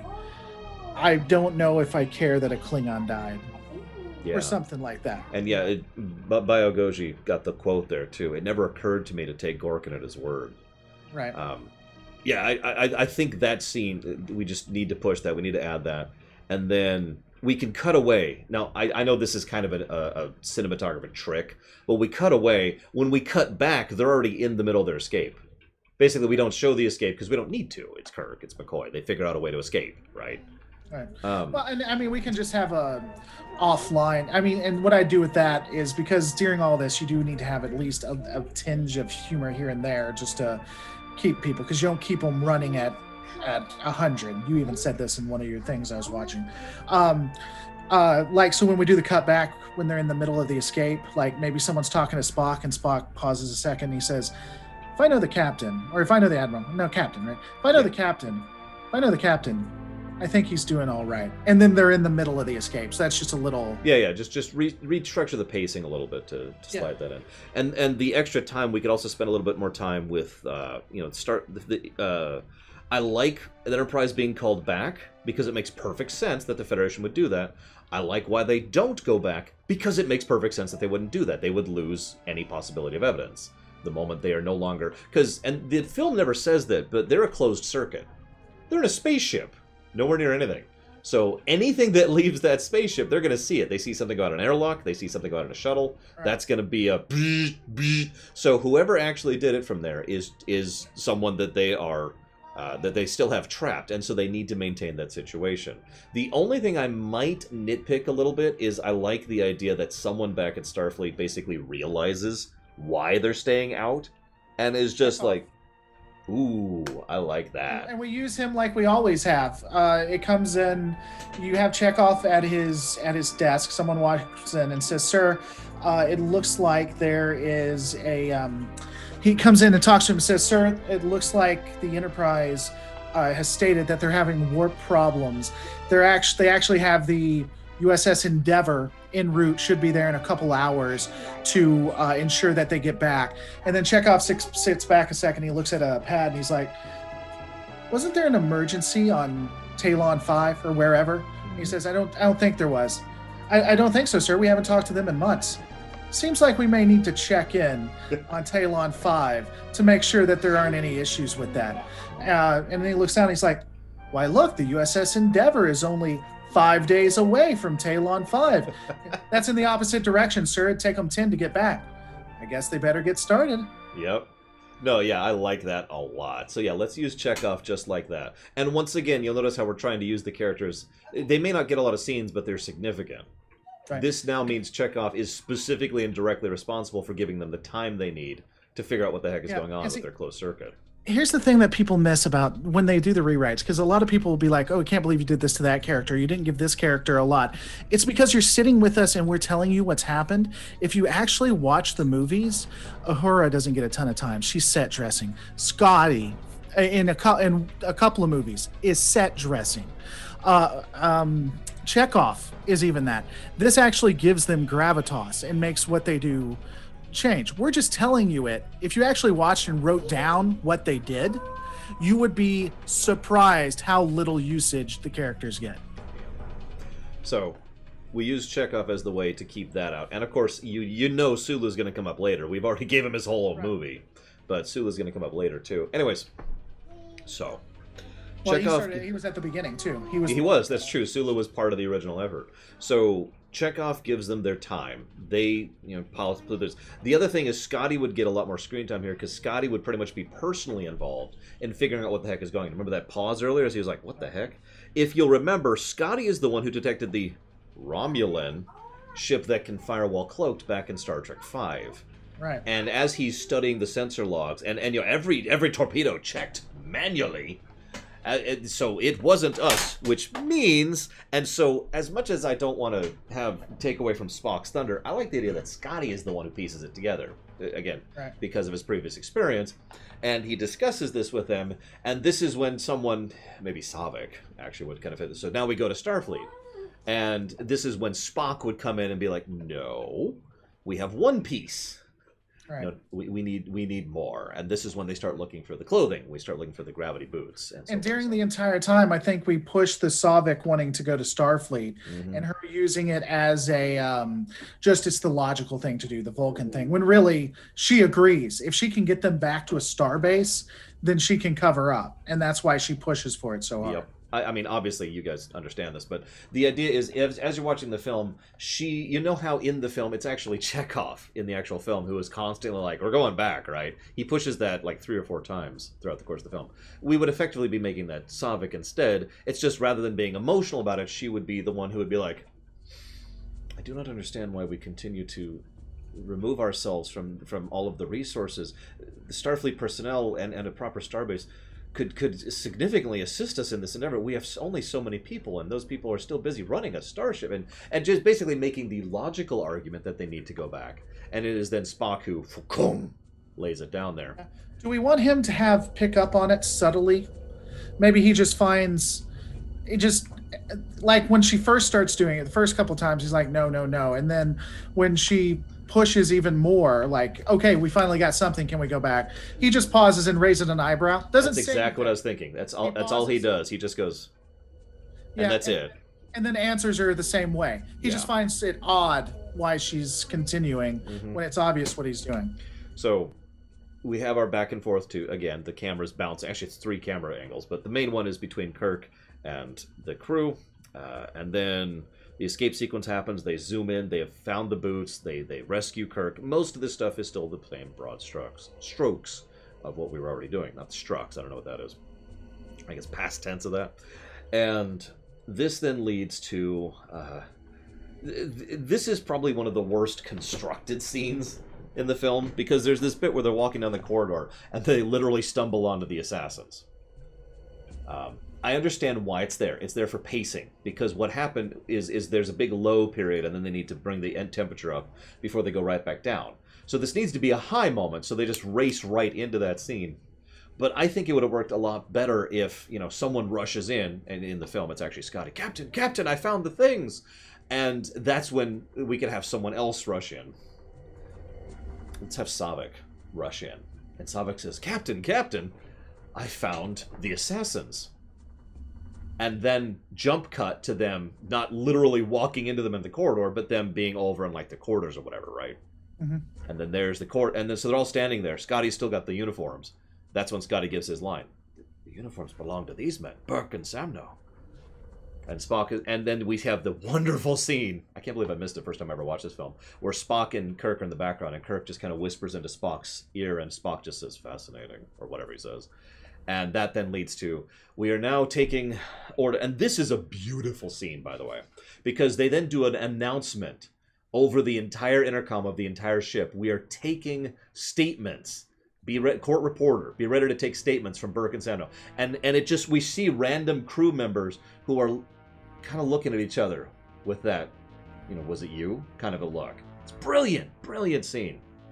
Because that tension, because nobody knows who the actual assassin is, and they all know there's an assassin active, and now they know they're going to get the statements, and there's just this vibrant tension wire, and that leads into another, God, I love this movie, by the way, another brilliant scene, which is the one in the sickbay. Now, the only thing I don't like about that scene is they leave a lot to chance. They presume that Savik will not fire. We could cover that, or we could not. I don't think it even matters, because it doesn't need to be on camera one way or the other. But her coming in, I like the idea that Spock, you know, you have to shoot. Logically, you have to shoot. And if you remember, he stands up and shoves his chest up against the phaser. And it's also the first time in this film Spock shows anger. Right. Like actual, real anger. I mean, we could write that out, but I think it takes away from it in the end. In theory, you could write it out that they had a dampening field they didn't let her know about, that they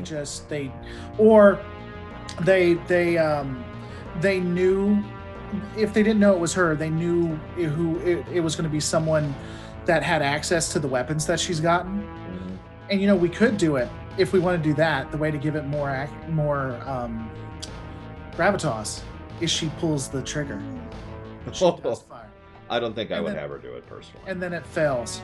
I don't know that we would, but I'm just saying, if we deactivate the weapon, we pull away from it, we pull something away. I get you. So we either need to have her pull the weapon, we either need to have her do it, or her choose not to fire. I think let's just go with her choosing not to fire. I'm fully with that. It is fully in character for her. And even though it is a risky, dangerous thing, I could see Spock arguing Kirk into it, basically. Right. So, you know, Spock, you have to shoot. God, he nails that scene. Absolutely nails it. Nimoy just does it beautifully. So she chooses not to fire. They take her, you know, take her prisoner. And now they have the problem, because now they've found the assassin, they found the evidence, but the peace conference is still going forward, and there's still risk because there's other members of the things. This is when Sulu comes in. Sulu gives the information, blah, blah, blah. And Sulu, I don't think I would change anything at all up to the landing on Kittimer, with one big exception. Does Sulu contact them, or does the Excelsior... No, he'd have to contact them, wouldn't he? So, and he would be on his way. We could set that up too. Sulu's on his way to the Accords or whatever. The only real thing we have to right away when it comes to that, and this may be the big exception you're talking about, why do they have no security at that planet? We'll get there in a second, but that is related to that. So, rewind a sec. This is something that the movie doesn't state, but is related to what I mentioned earlier. Remember how I mentioned Sulu would be sufficiently connected to be aware of the operation on Praxis? I still like the idea that it's not widely known. It's just known to a few people, especially Sulu, who is a well-respected and well-venerated captain, which is neatly tied in the end, where he knows where the Kittimer Conference is, despite most people not knowing where it is. You know, a thing we could do, and he already knows it, but this could be also how he knows. Go back to Chekhov real quick. He says, he ends the USS Endeavor thing. He's like, well, they better get started. And the lackey goes off. And then he thinks for a second, and he turns, and he says, get me in contact with the USS Excelsior. Yeah, and then just chop there. Yeah, stop there. You don't explain anything. It ends right there. No, I like that. Let's push that in. So, Sulu contacts. We have the coordinates. Here's the coordinates. They have a ship that can firewall cloak. Surely joke. And they're on approach. So why is there no defenses over this planet? Now, I'm gonna leave that question for chat. What do you guys think? Because if you remember, there are 0 defenses over the peace conference. Now, it is a secret, and very few members of both sides know where it is. Like we just said, that's why Sulu is one of the people in charge. To have no defenses is yeah. As I say, we can easily argue it being minimal, but why is it 0? I mean, maybe he destroyed them. That's how I headcanon that, because that makes no sense. He destroyed the ships before they could let anybody know. But we'll let the chat. I'm gonna let chat respond. respond. Yeah, it's gonna be about 6 minutes on my side. Yeah, so. hang on. So let's go ahead and pull out Raid Shadow Legends, the surprisingly crappy game that you should never play. Can I tell you something? Oh, go ahead. It pisses me off about Raid Shadow Legend. Good, she's not listening. Oh, dude. So you know how they pay off everybody. By the time they got me, I guess they just had no money left. Ridiculously low amount of money. Even though there are like videos dedicated to how much money they were giving away. It was stupid. It's frustrating because they were. It's like, man, I want to be paid off. Pay me off. Here, I'll give you $30. Like it was. You don't have to tell me the number. It's close. I'm not. But I'll say it's closer to that than it was 1,000. Oh, that's sad. That's sad. Oh yeah, I laughed them out of the room. No, that's all right. I mean, I wouldn't have even accepted. I don't do Raid Legend because they're whatever. I wouldn't have accepted the money anyway. But I'm at least don't insult me if you're gonna come to me. You know what I'm saying? Anyway, I'm sorry. That makes me sound egotistical. No, it's just. I mean, you're right. It's not really egotistical to say that, you know, if you're going to work a job, you should be paid for the job. Even someone who works at McDonald's has that exact same right. If you offer a McDonald's employee 2 cents an hour, that's an insult. Right. So, all right. So I've seen a few ideas. So here's the general direction I was thinking. Now, we don't have to show any of this on camera, although expositing this would cause an issue. But the problem is, what should probably happen is a multi-pronged problem, or a multi-pronged solution, right? So I like the idea that there were only a few ships. Some of the ships were in on the conspiracy, so that removes some of them, right? And then the idea is to have each different point move in and remove another ship until there's like only one ship remaining. And that last remaining ship is the one that was destroyed by Chang and his bird. Yeah. The only other thing I'd add is them commenting on it. Oh, no. What I would have is, like, as they zoom in, we're detecting debris around orbit of the planet. And that's when Chang hails them. Right. As they are detecting the debris and trying to piece it together, they realize that they're on the hunt and the torpedoes start coming. Now, another funny little thing here, if you've been paying attention to Star Trek lore, and we've been consistent about this too, most of the movies and shows are consistent about this concept as well. The games definitely are. Torpedoes aren't good against shields, and phasers, disruptors, etc. are. Like, this is the anti-shield weapon, this is the anti-hull weapon, right? Right. That's consistent in most of Trek, and it's certainly consistent in ours. I bring this up because I think this is then going to be a deliberate thing on Chang's part. This is why he's shooting torpedoes.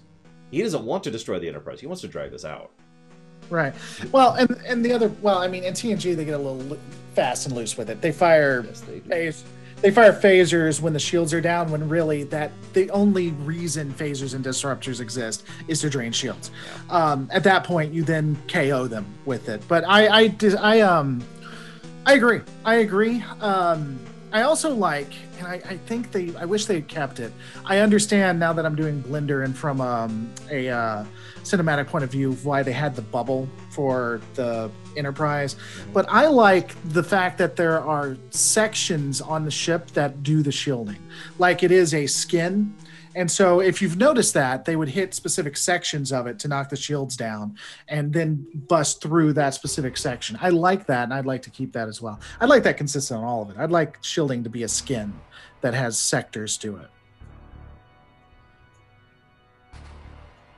Let's circle back to that, because I like the idea in general, but that's actually pretty complex.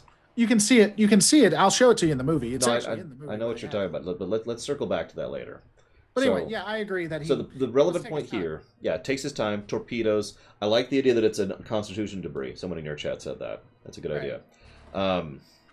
Shows the power of what Chang's ship can do and what Chang himself is capable of doing. In fact, that ship probably didn't have the warning. The Enterprise is coming in, shields raised, ready for battle. Chang probably got the drop on that ship, but we don't have to say that. It doesn't matter. This then leads to the confrontation. The only major change in the confrontation is the obvious one, the one everyone would do. Sulu comes in, the Excelsior comes in, and wins the fight. The Excelsior is the one who figures out... well, actually, hang on, let me think about this for a second. Because Sulu comes in, the Enterprise is getting pummeled. The Chang kind of changes his target. And the funny thing is, we got rid of the gaseous anomalies thing from the beginning. Here's what I would do. First thing I would do, I would I would have Sulu, when he comes in, say something like, lower the shields to 50% or something like that. Mm-hmm. And the tactical officer would be like, why? What's going on? He's like, I want to give him a reason to fire at us versus finishing off the Enterprise. Yeah. So give him He taunts. Taunts. Yeah, give him a reason. And then the other thing is you technically need 3, but do something like triangulation, where he talks with, they outsmart him because he works with the Enterprise to get the location. So the ships, when they fight him, they start going in opposite directions or counter to each other to watch where he fires, trying to get him right in the middle. Yeah. And then they really only need, because the shields are down, they really only need 1 shot. And that's what they know. If they can hit him once, even with phasers, that's going to... Oh, yeah, that's going to be game, yeah. Yeah, that's all they need. So that's what they do. They try to outthink him, work in 3 dimensions, and have each other perpendicular to himself so they can see. And it basically comes to time. Can they triangulate where he is before he destroys one of them? Because if he destroys one, the other one's not going to be able to fight. And it's worth noting, the assassin is still doing his thing. Remember, we're still cutting to the conference, periodic, just like they do in the movie. So the assassin is still getting in position to assassinate Chancellor, as it were, which is important because that's the other ticking clock here. That's why they're in such a hurry. And they can't, of course, lower the shields to beam down because there's a bird out there with torpedoes, right? So all this... We could even make that a thing, though. He could be... Well, no, because they wouldn't know about the assassin. Do they know about the assassin? They suspect the assassin. That could be a thing, too, where they come down to it, and it's like, sir, what if it might take too long to find him? And he says, if we don't do it quick enough, we're going to lower the shields and beam him down. Sir, they would kill us. Yeah, but we'd stop the assassination. Yeah, no, I like... And then that could be a line. I'd have Sulu say that. Because he strikes me. That's his style. That's I think how I would do that. I would have Scotty probably be really directly involved with finding this sucker. Because remember, this ship, and probably that in fact person, is the one who destroyed his station and may or may not have killed his friend. You remember that back in Star Trek V? Yeah. The station he was retiring to. Right. And so I want Scotty's payoff here. This is basically going to be a Scotty scene. This whole conflict and it's going to be primarily focusing on him as he's constantly. Why does it? I need better sensors. Sulu, what? Sulu, Time into your ship. You want me to just give me your ship? Okay. Right. Give him this control. Instead of Sulu saying that, though, the science officer is like, what are you doing? And Sulu just looks over. Give him the command. Give him the command. Okay. Yes, sir. Here you go, Captain Scotty. Thank you. And so, Scotty, like I said, this is a big Scotty moment. Forgive me for not going into so much detail, but the idea is most of the camera is going to be on Scotty as he works with the Excelsior to triangulate and find this sucker, figures out the gas, figures out the way to scan the sucker, and I don't know if we want him to be the one working on the torpedo instead of Spock and McCoy. It almost doesn't matter. But I want Scotty to be the one to say or push the fire button, one of the two. When the homing torpedo goes, the one that reveals the ship. Let's just replace. So if we're going to make it Scotty centric, Scotty realizes that he can do it through a torpedo after he gets all the sensor data. He's like, I can do this. I can figure this out. And I was going to say it's comm, but it's TNG, so he doesn't do that. He hits the little thing and he says, Mr. Spock, I need you in torpedo room 5. Oh yeah, and so it's Scotty and Spock who do the surgery. Yeah, and then so Scotty, and he says why, and it doesn't have to be surgery, but something like that. We're about to save the world. Get in the car. And so they go and they do that. He's working on it, and then they finally figure it out, and so they fix it. They do whatever to the thing, and he actually hits the button and it sends it through. He doesn't even contact or ask. Yeah, no contact, no orders. He just punk, and then yeah, it just goes off. To be or not to be, bam, and then the Excelsior detects it, and just I know that both attacking is neat. We can keep both attacking, but I kind of like the idea that the Excelsior absolutely obliterates this sucker, right? Just in seconds. Because the Enterprise has taken a massive amount of damage. Anyway. Exactly. Yeah. And I would even give Sulu some kind of action thing to say. I know that's cliche, but he said now that it's fair or something. I don't know. I'm not stung to that, but it would be interesting to give him that moment. And then, the Excelsior just annihilates it. Yeah, just absolutely obliterates it. So he quotes Shakespeare back at him. He says something else. He's like, I've read that too. I don't know Shakespeare off the top of my head to do a no one that's appropriate enough for that. But yeah, I would like that. Anyways, this then leads to the beam down. So someone in chat pointed out earlier that, and this is actually relevant, Martok's eyes weren't damaged early on in DS9. Now, there's a niggle there. Spoilers for Deep Space Nine on the off chance you haven't seen it in 3, 2, 1. The Martok we see at the beginning of Deep Space Nine is the Changeling. The first time we encounter him, that's Changeling Martok. That's not the real one. We don't see Martok for real until quite a bit later. Now, as I've talked about on my ruminations, that was never even intended. They just wanted to bring, I forget his name, the actor's name back as Martok because he was so beloved. So they wrote in the fact that the real Martok was still alive on the prison thing so they could bring the real Martok into the show. Now, the reason I bring that up, though, is because it is relevant that he got the eye injury in the prison, if you remember. All right. And I forgot about that. Now, we can eject that. Yeah, that's shorthand. That's all that is. But hear me out for a second. Hear me out for a second. Because you're right, it is writing shorthand. It's a way to distinguish Changeling Martok from Martok for people who didn't pick up on that. I'm okay with keeping that shorthand. And for that reason alone, I think we shouldn't have him scarred here. I'm not tied to it. It was just a point that brought up. But it's a good idea. It is. People have no idea why this is relevant just yet, though, by the way. That's fair. They don't know what we know, so we might want to tell them more. All right, so, point being that I think we shouldn't do the eye thing. That's all I'm saying. Okay, I agree. So now, someone in chat gave an idea, and I've lost it. I was thinking it was in your chat. Someone mentioned an idea that Martok is Beck Martok is one of the people who's actually, like, what's going on with the chance. And I still like the idea that Martok... looking for that. I still like the idea that Martok takes out the assassin instead of Scotty. Yeah, and that's what we're talking about. So they beam down. They're trying to get to the and here's I think where he can shine, his little bit of shining for it.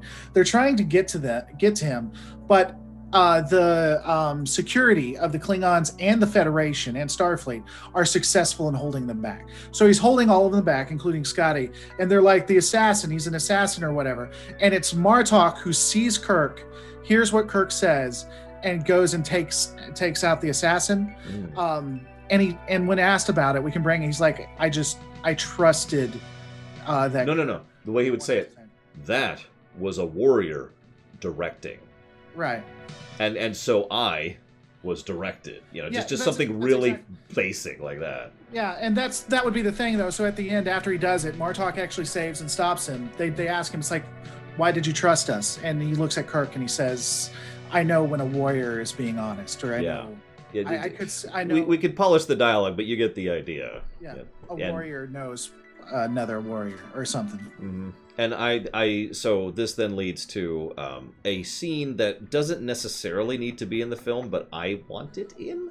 So if you'll remember, the plot... What? Nothing. Go on. The plot... I said they kiss. I said Martok. Martok and Kirk just... That's how it ends. It ends on that's the end of the film right there. No, the film ends on a character-centric piece, which it should. But the plot is wrapped up in seconds. If you've seen the film, you know what I'm talking about. Less than a minute. You know, there's Kirk has the speech, and then Azit has one line, Kirk has a line. That's the end of the wrap up of the plot. Since this is the end of an era in many ways, and the end of this string, 1 through 6 has all been one story, I feel like we're okay with fleshing that out a bit more, having what is effectively not an epilogue, but an ending. In that section. This is when we discuss some of the consequences and fallout of this, right? A warrior listens to truth. I like that phrasing. So, several things would happen. Now, we've already talked about this, but the Klingons would get... So there's two sides to this. Part of the treaty is that the Klingons would gain a representative on the Federation Council. Now, we've talked about how this isn't a full federalized member, but the general idea is that... Yeah, Coda, thank you. Because we're not at the epilogue. The epilogue's after this. That's the character stuff. But during the Coda, we talk about, okay, we're going to get a member on the council. It's going to be like a United States territory or like a member of the Kingdom of United Kingdom, or the United Kingdom of Great Britain and Scotland and Ireland, I think is the full name of that. You get the idea. Or like Puerto Rico, we said? Like, yeah. It's just, so you get the general idea. They are an associate, and they do have a seat on the council, which means they're involved. This is my idea. I want there to be a Federation house in the Klingon infrastructure. We were talking about that, and I think that then goes into DS9 quite well. And I agree. Like, if either it's formed or a couple of houses combined together to become a Federation house. And a part of that is being the representatives. They're just known for the Federation. And I agree. I think that should be something there, and we could bring it up. And specifically, either infer or outright say Martok is going to be a part of that as kind of like an honor to... I would probably say it outright. In fact, I like the idea that he volunteers for it. Right. Like he's like, yeah, no, I want to join House, whatever we're going to call it. We will have to come up with a name at some point. We'll come up with a new name because the whole point is that. House Rozhenko. There we go. So, I'm kidding. Maybe I'm not. It's not a bad idea, actually, now that I'm thinking about it. Whatever. Federation now. We'll call it the House Federation for right now. And so we've got those two beats there. We could spend some time in this scene to try and hammer out some of the things that are going to be laid out going forwards. We don't have to do too much because most of this stuff will be implied or stated in reverse in TNG. But that was the big one, is the house thing. There was one that helped me out, Reloaded. There's another thing that we wanted to address here in the plot ending, and I don't remember what it is right now. Oh, my memory's horrible. I'm not completely sure. So you have... well, let's think about it in this terms. What else are we setting up here? What else is going to happen in the future that we want to show on camera? Well, the Martok choosing to be a part of the Federation House was going to basically paint his career. I'm not sure if that's what you're talking about. Then we had... Kor is involved. Kor is going to be a cameo, by the way, at the Khitomer Accord. Kor's there. He's just a cameo, but Kor would be at the Khitomer Accords. He is a very high aristocrat Klingon. He would be present. Was it anything you're setting up for the Federation in TNG? I'm trying to... See, this is why we fill out the sheet before we go live, sir.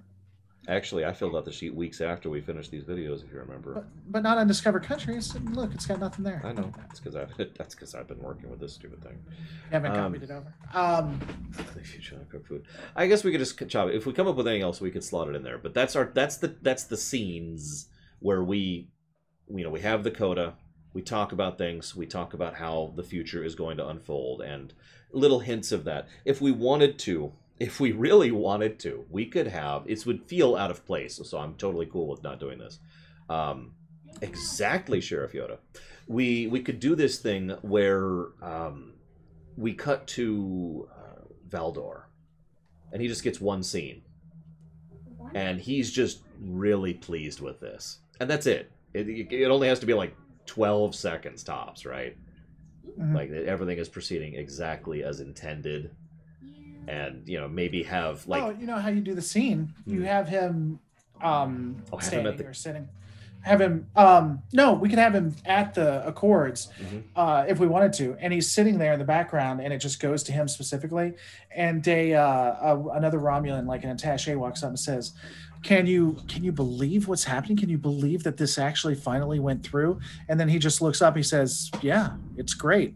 Isn't it? It's wonderful, isn't it?" Yeah, and he's just grinning as he says it too. I like it. So yeah, so that's Valdor, because that's going to come up. Valdor and his machinations are going to be relevant in the future. Worf's father would be present. We could. What you mean?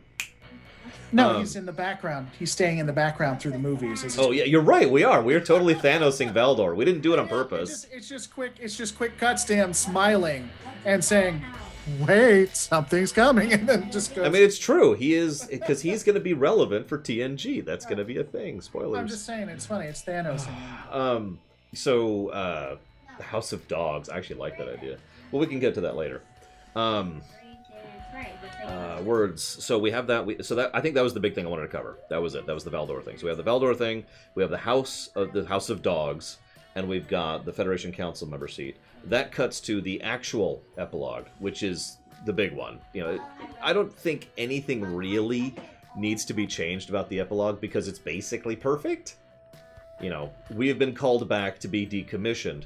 The only thing I would change is, if you're paying attention, the decommission thing, that's how it was, right?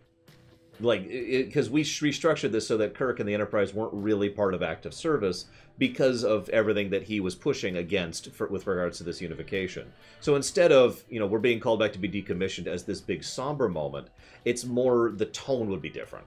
It would be more a moment of satisfaction, like we're being called home to be decommissioned. No. What do you call it when you put a ship into mothball museum? Because if you remember, that was actually a thing earlier too, and we couldn't do that because that Enterprise was destroyed. But now this Enterprise will be put alongside the NX-01 in the museum, and now the Enterprise will. It's the retirement in a good way rather than the mothballing in a bad way. Is the point I'm trying to get across. Okay. Yeah. So yeah, we were being called back to be decommissioned. Pause alongside the NX-01 or so. We don't have to necessarily call that out, but you get the idea. Right. And so then, second star on the right, straight on until morning. The ship heads back. We have their final epilogue. We have the final dialogue. And then we see the credits, which are written out. One of the words is spelled wrong. I forget which one off the top of my head. The end. Thoughts? Yeah. No, I like it. I like it like I like the sun. You still don't know what that's from. I do like it. Yeah, I don't think there's anything to add to it. Yeah, the problem with 6 is it's such a well-crafted piece. The good thing is we've been building up to 6 this whole time, so we're good. Yeah. We've been ready for this. We wrote it in the last 5 Saturdays, is what we did. Yeah, we did. Preservation, that's a good word. We're being pulled back for preservation. So that is it for Star Trek 6. That's 1 through 6 now. We have rewritten Star Trek 1 through 6. I am hopeful that he will have the time to do like a summary video of all these things, because I certainly do not. Oh yeah, I will. There'll be a summary of everything that's happened. If you can just help me out and with the bare bones, so we can write all that in. I've written in some of it. I haven't written in all of it. Sure. But yes, I can do that. But yeah, so there'll be summaries for that, and then we're now going to Enterprise. We're going to cover Enterprise next. So we're not doing the rest of the movies until we get to the point where that's where it makes sense. So we'll be doing Enterprise. We're going to be doing them. The season 1, I think, there's not really an arc to latch onto, so that would just be the season, don't you think? I think we should have that conversation later, is what I think.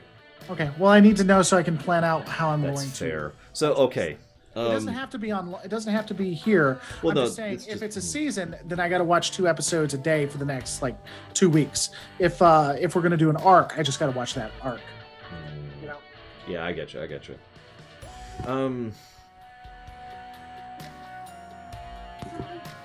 Is there an arc in season 1 that we'd want to latch onto? There is an arc there, yes, actually. I know this is going to sound... No, some of you probably don't remember this, but I remember this because I just went back through Enterprise a few months ago. The arc is... They have this weirdly recurring continuity thing going on, where they constantly keep track of how far out they are, the route they're taking, and how long they've been out. And they keep track of that very consistently. I know that's not much of an arc, but you get my point. The arc is we're getting further and further away from Earth, and they even mark the point. I forget the episode, but they mark the point where they pass the border, where they have gone further than anyone else has. Well, let's look at this. Pull up the sheet right here. Do you have the sheet up? Hang on. I'm not sure it transferred to the new computer. It doesn't have to. It's saved on the cloud, good friend. I know. Doesn't help me though. I can give you the. I can actually give you the address, and you can access it. That is a true thing that can happen. It looks like it is not here, which is weird. It should be. No, there it is. I found it. Okay, I was gonna say they changed the order of my tabs. That's the problem. They can. All right, so you have it pulled up. Mm-hmm. Okay, yeah. I see, there you are. So you see all the things we wanted to talk about. So here's the question: do we want to split those up? So we could split it into those things. I see what you're saying. But depending on how we do that, I either need to watch all or just some of it, because some of those. I like the idea of splitting it up, but workload is a thing. But at the same time, all that's doing is stretching out. It's not really new work. It's just different focus. So I think we should stretch. I think we should chop it. I'd chop it up. That's what I think. Then just look at it and tell me what you want to chop up, and then I can look at episodes. By the way, those who are watching, go to twitch.tv/Lore Reloaded, because that's where I'll be watching them with you guys. I've lost the tab again. This is so stupid. I don't like how Windows 10 does this. So So we don't have to right now. We can do it in a bit. So, but follow me on twitch.tv/Lore Reloaded, and we'll be watching it there, good friends. And thank you, Big Boy, very much for the donation earlier. Much appreciated. If you know where you'd like to put that, please let me know. Caves of Kud. Don't do that. Caves of Kud. Ask for it. Is this it? This is it. So, what I'm thinking, I know this is asking a lot, but episode 1 through 10? No, 11, sorry. That beats 1 through 26. That's kind of what I'm thinking, 1 through 11. Cold Front is episode 11. It's the second Temporal Cold War episode, and you probably see why I'm... Can you bold which ones that takes care of? Yeah, if I could I mean, if you don't want to say them. No, I can find the tab. I can find the tab. Dude, don't stop exiting out of it. It's not. That's not what I'm doing. Okay. I mean, we can say these 2 is what I'm thinking that would cover. Okay, that's 3, but that's still... That is 3. That's not supposed to be 3. It copied the wrong thing there. Those 2... It's fine. I'm not trying to be a jerk. I'm just trying to understand. Yeah, that's good. I think that falls... So we can still do that next Saturday then, because I can do 10 episodes easy. So we'll do that next... We'll do that. So next Saturday, we'll be doing Enterprise... You mean Sunday, right? Sunday, whatever. Oh, no. Yeah, we'll be doing episodes 1 through 10. You can watch it with me. There's not a set time because, oh my god. But the one thing I will say is, even if you can't watch it through me, just watch episodes 1 through 10, and you'll be caught up for when we do it. And you can add to it. Is there anything you wanted to add, or? Yeah, you should watch this guy. He's cool. Well, thank you. It's weird because we're right next to each other in mine, so you pointing up to me makes sense on yours, but on mine, I have no idea where you are on me, so it's wherever. Yeah, guys, go to lorereloaded.com. Go to lorerunner.com. Don't go to lorereloaded.com. It's a terrible website. It is. It needs to be updated. Go to lorerunner.com. You'll find him right there. He's most known for Twitch, but that's where you can check. He actually does ruminations and stuff. It's really, really fun. I've been watching his older ruminations recently. It's one of those good things where you can actually turn him on, set it in the background. like a podcast and stuff. So definitely check it out. He has a good YouTube channel too. If you put Lore Runner, God, I'm tired. Lore Runner in the search, you'll be able to find him as well.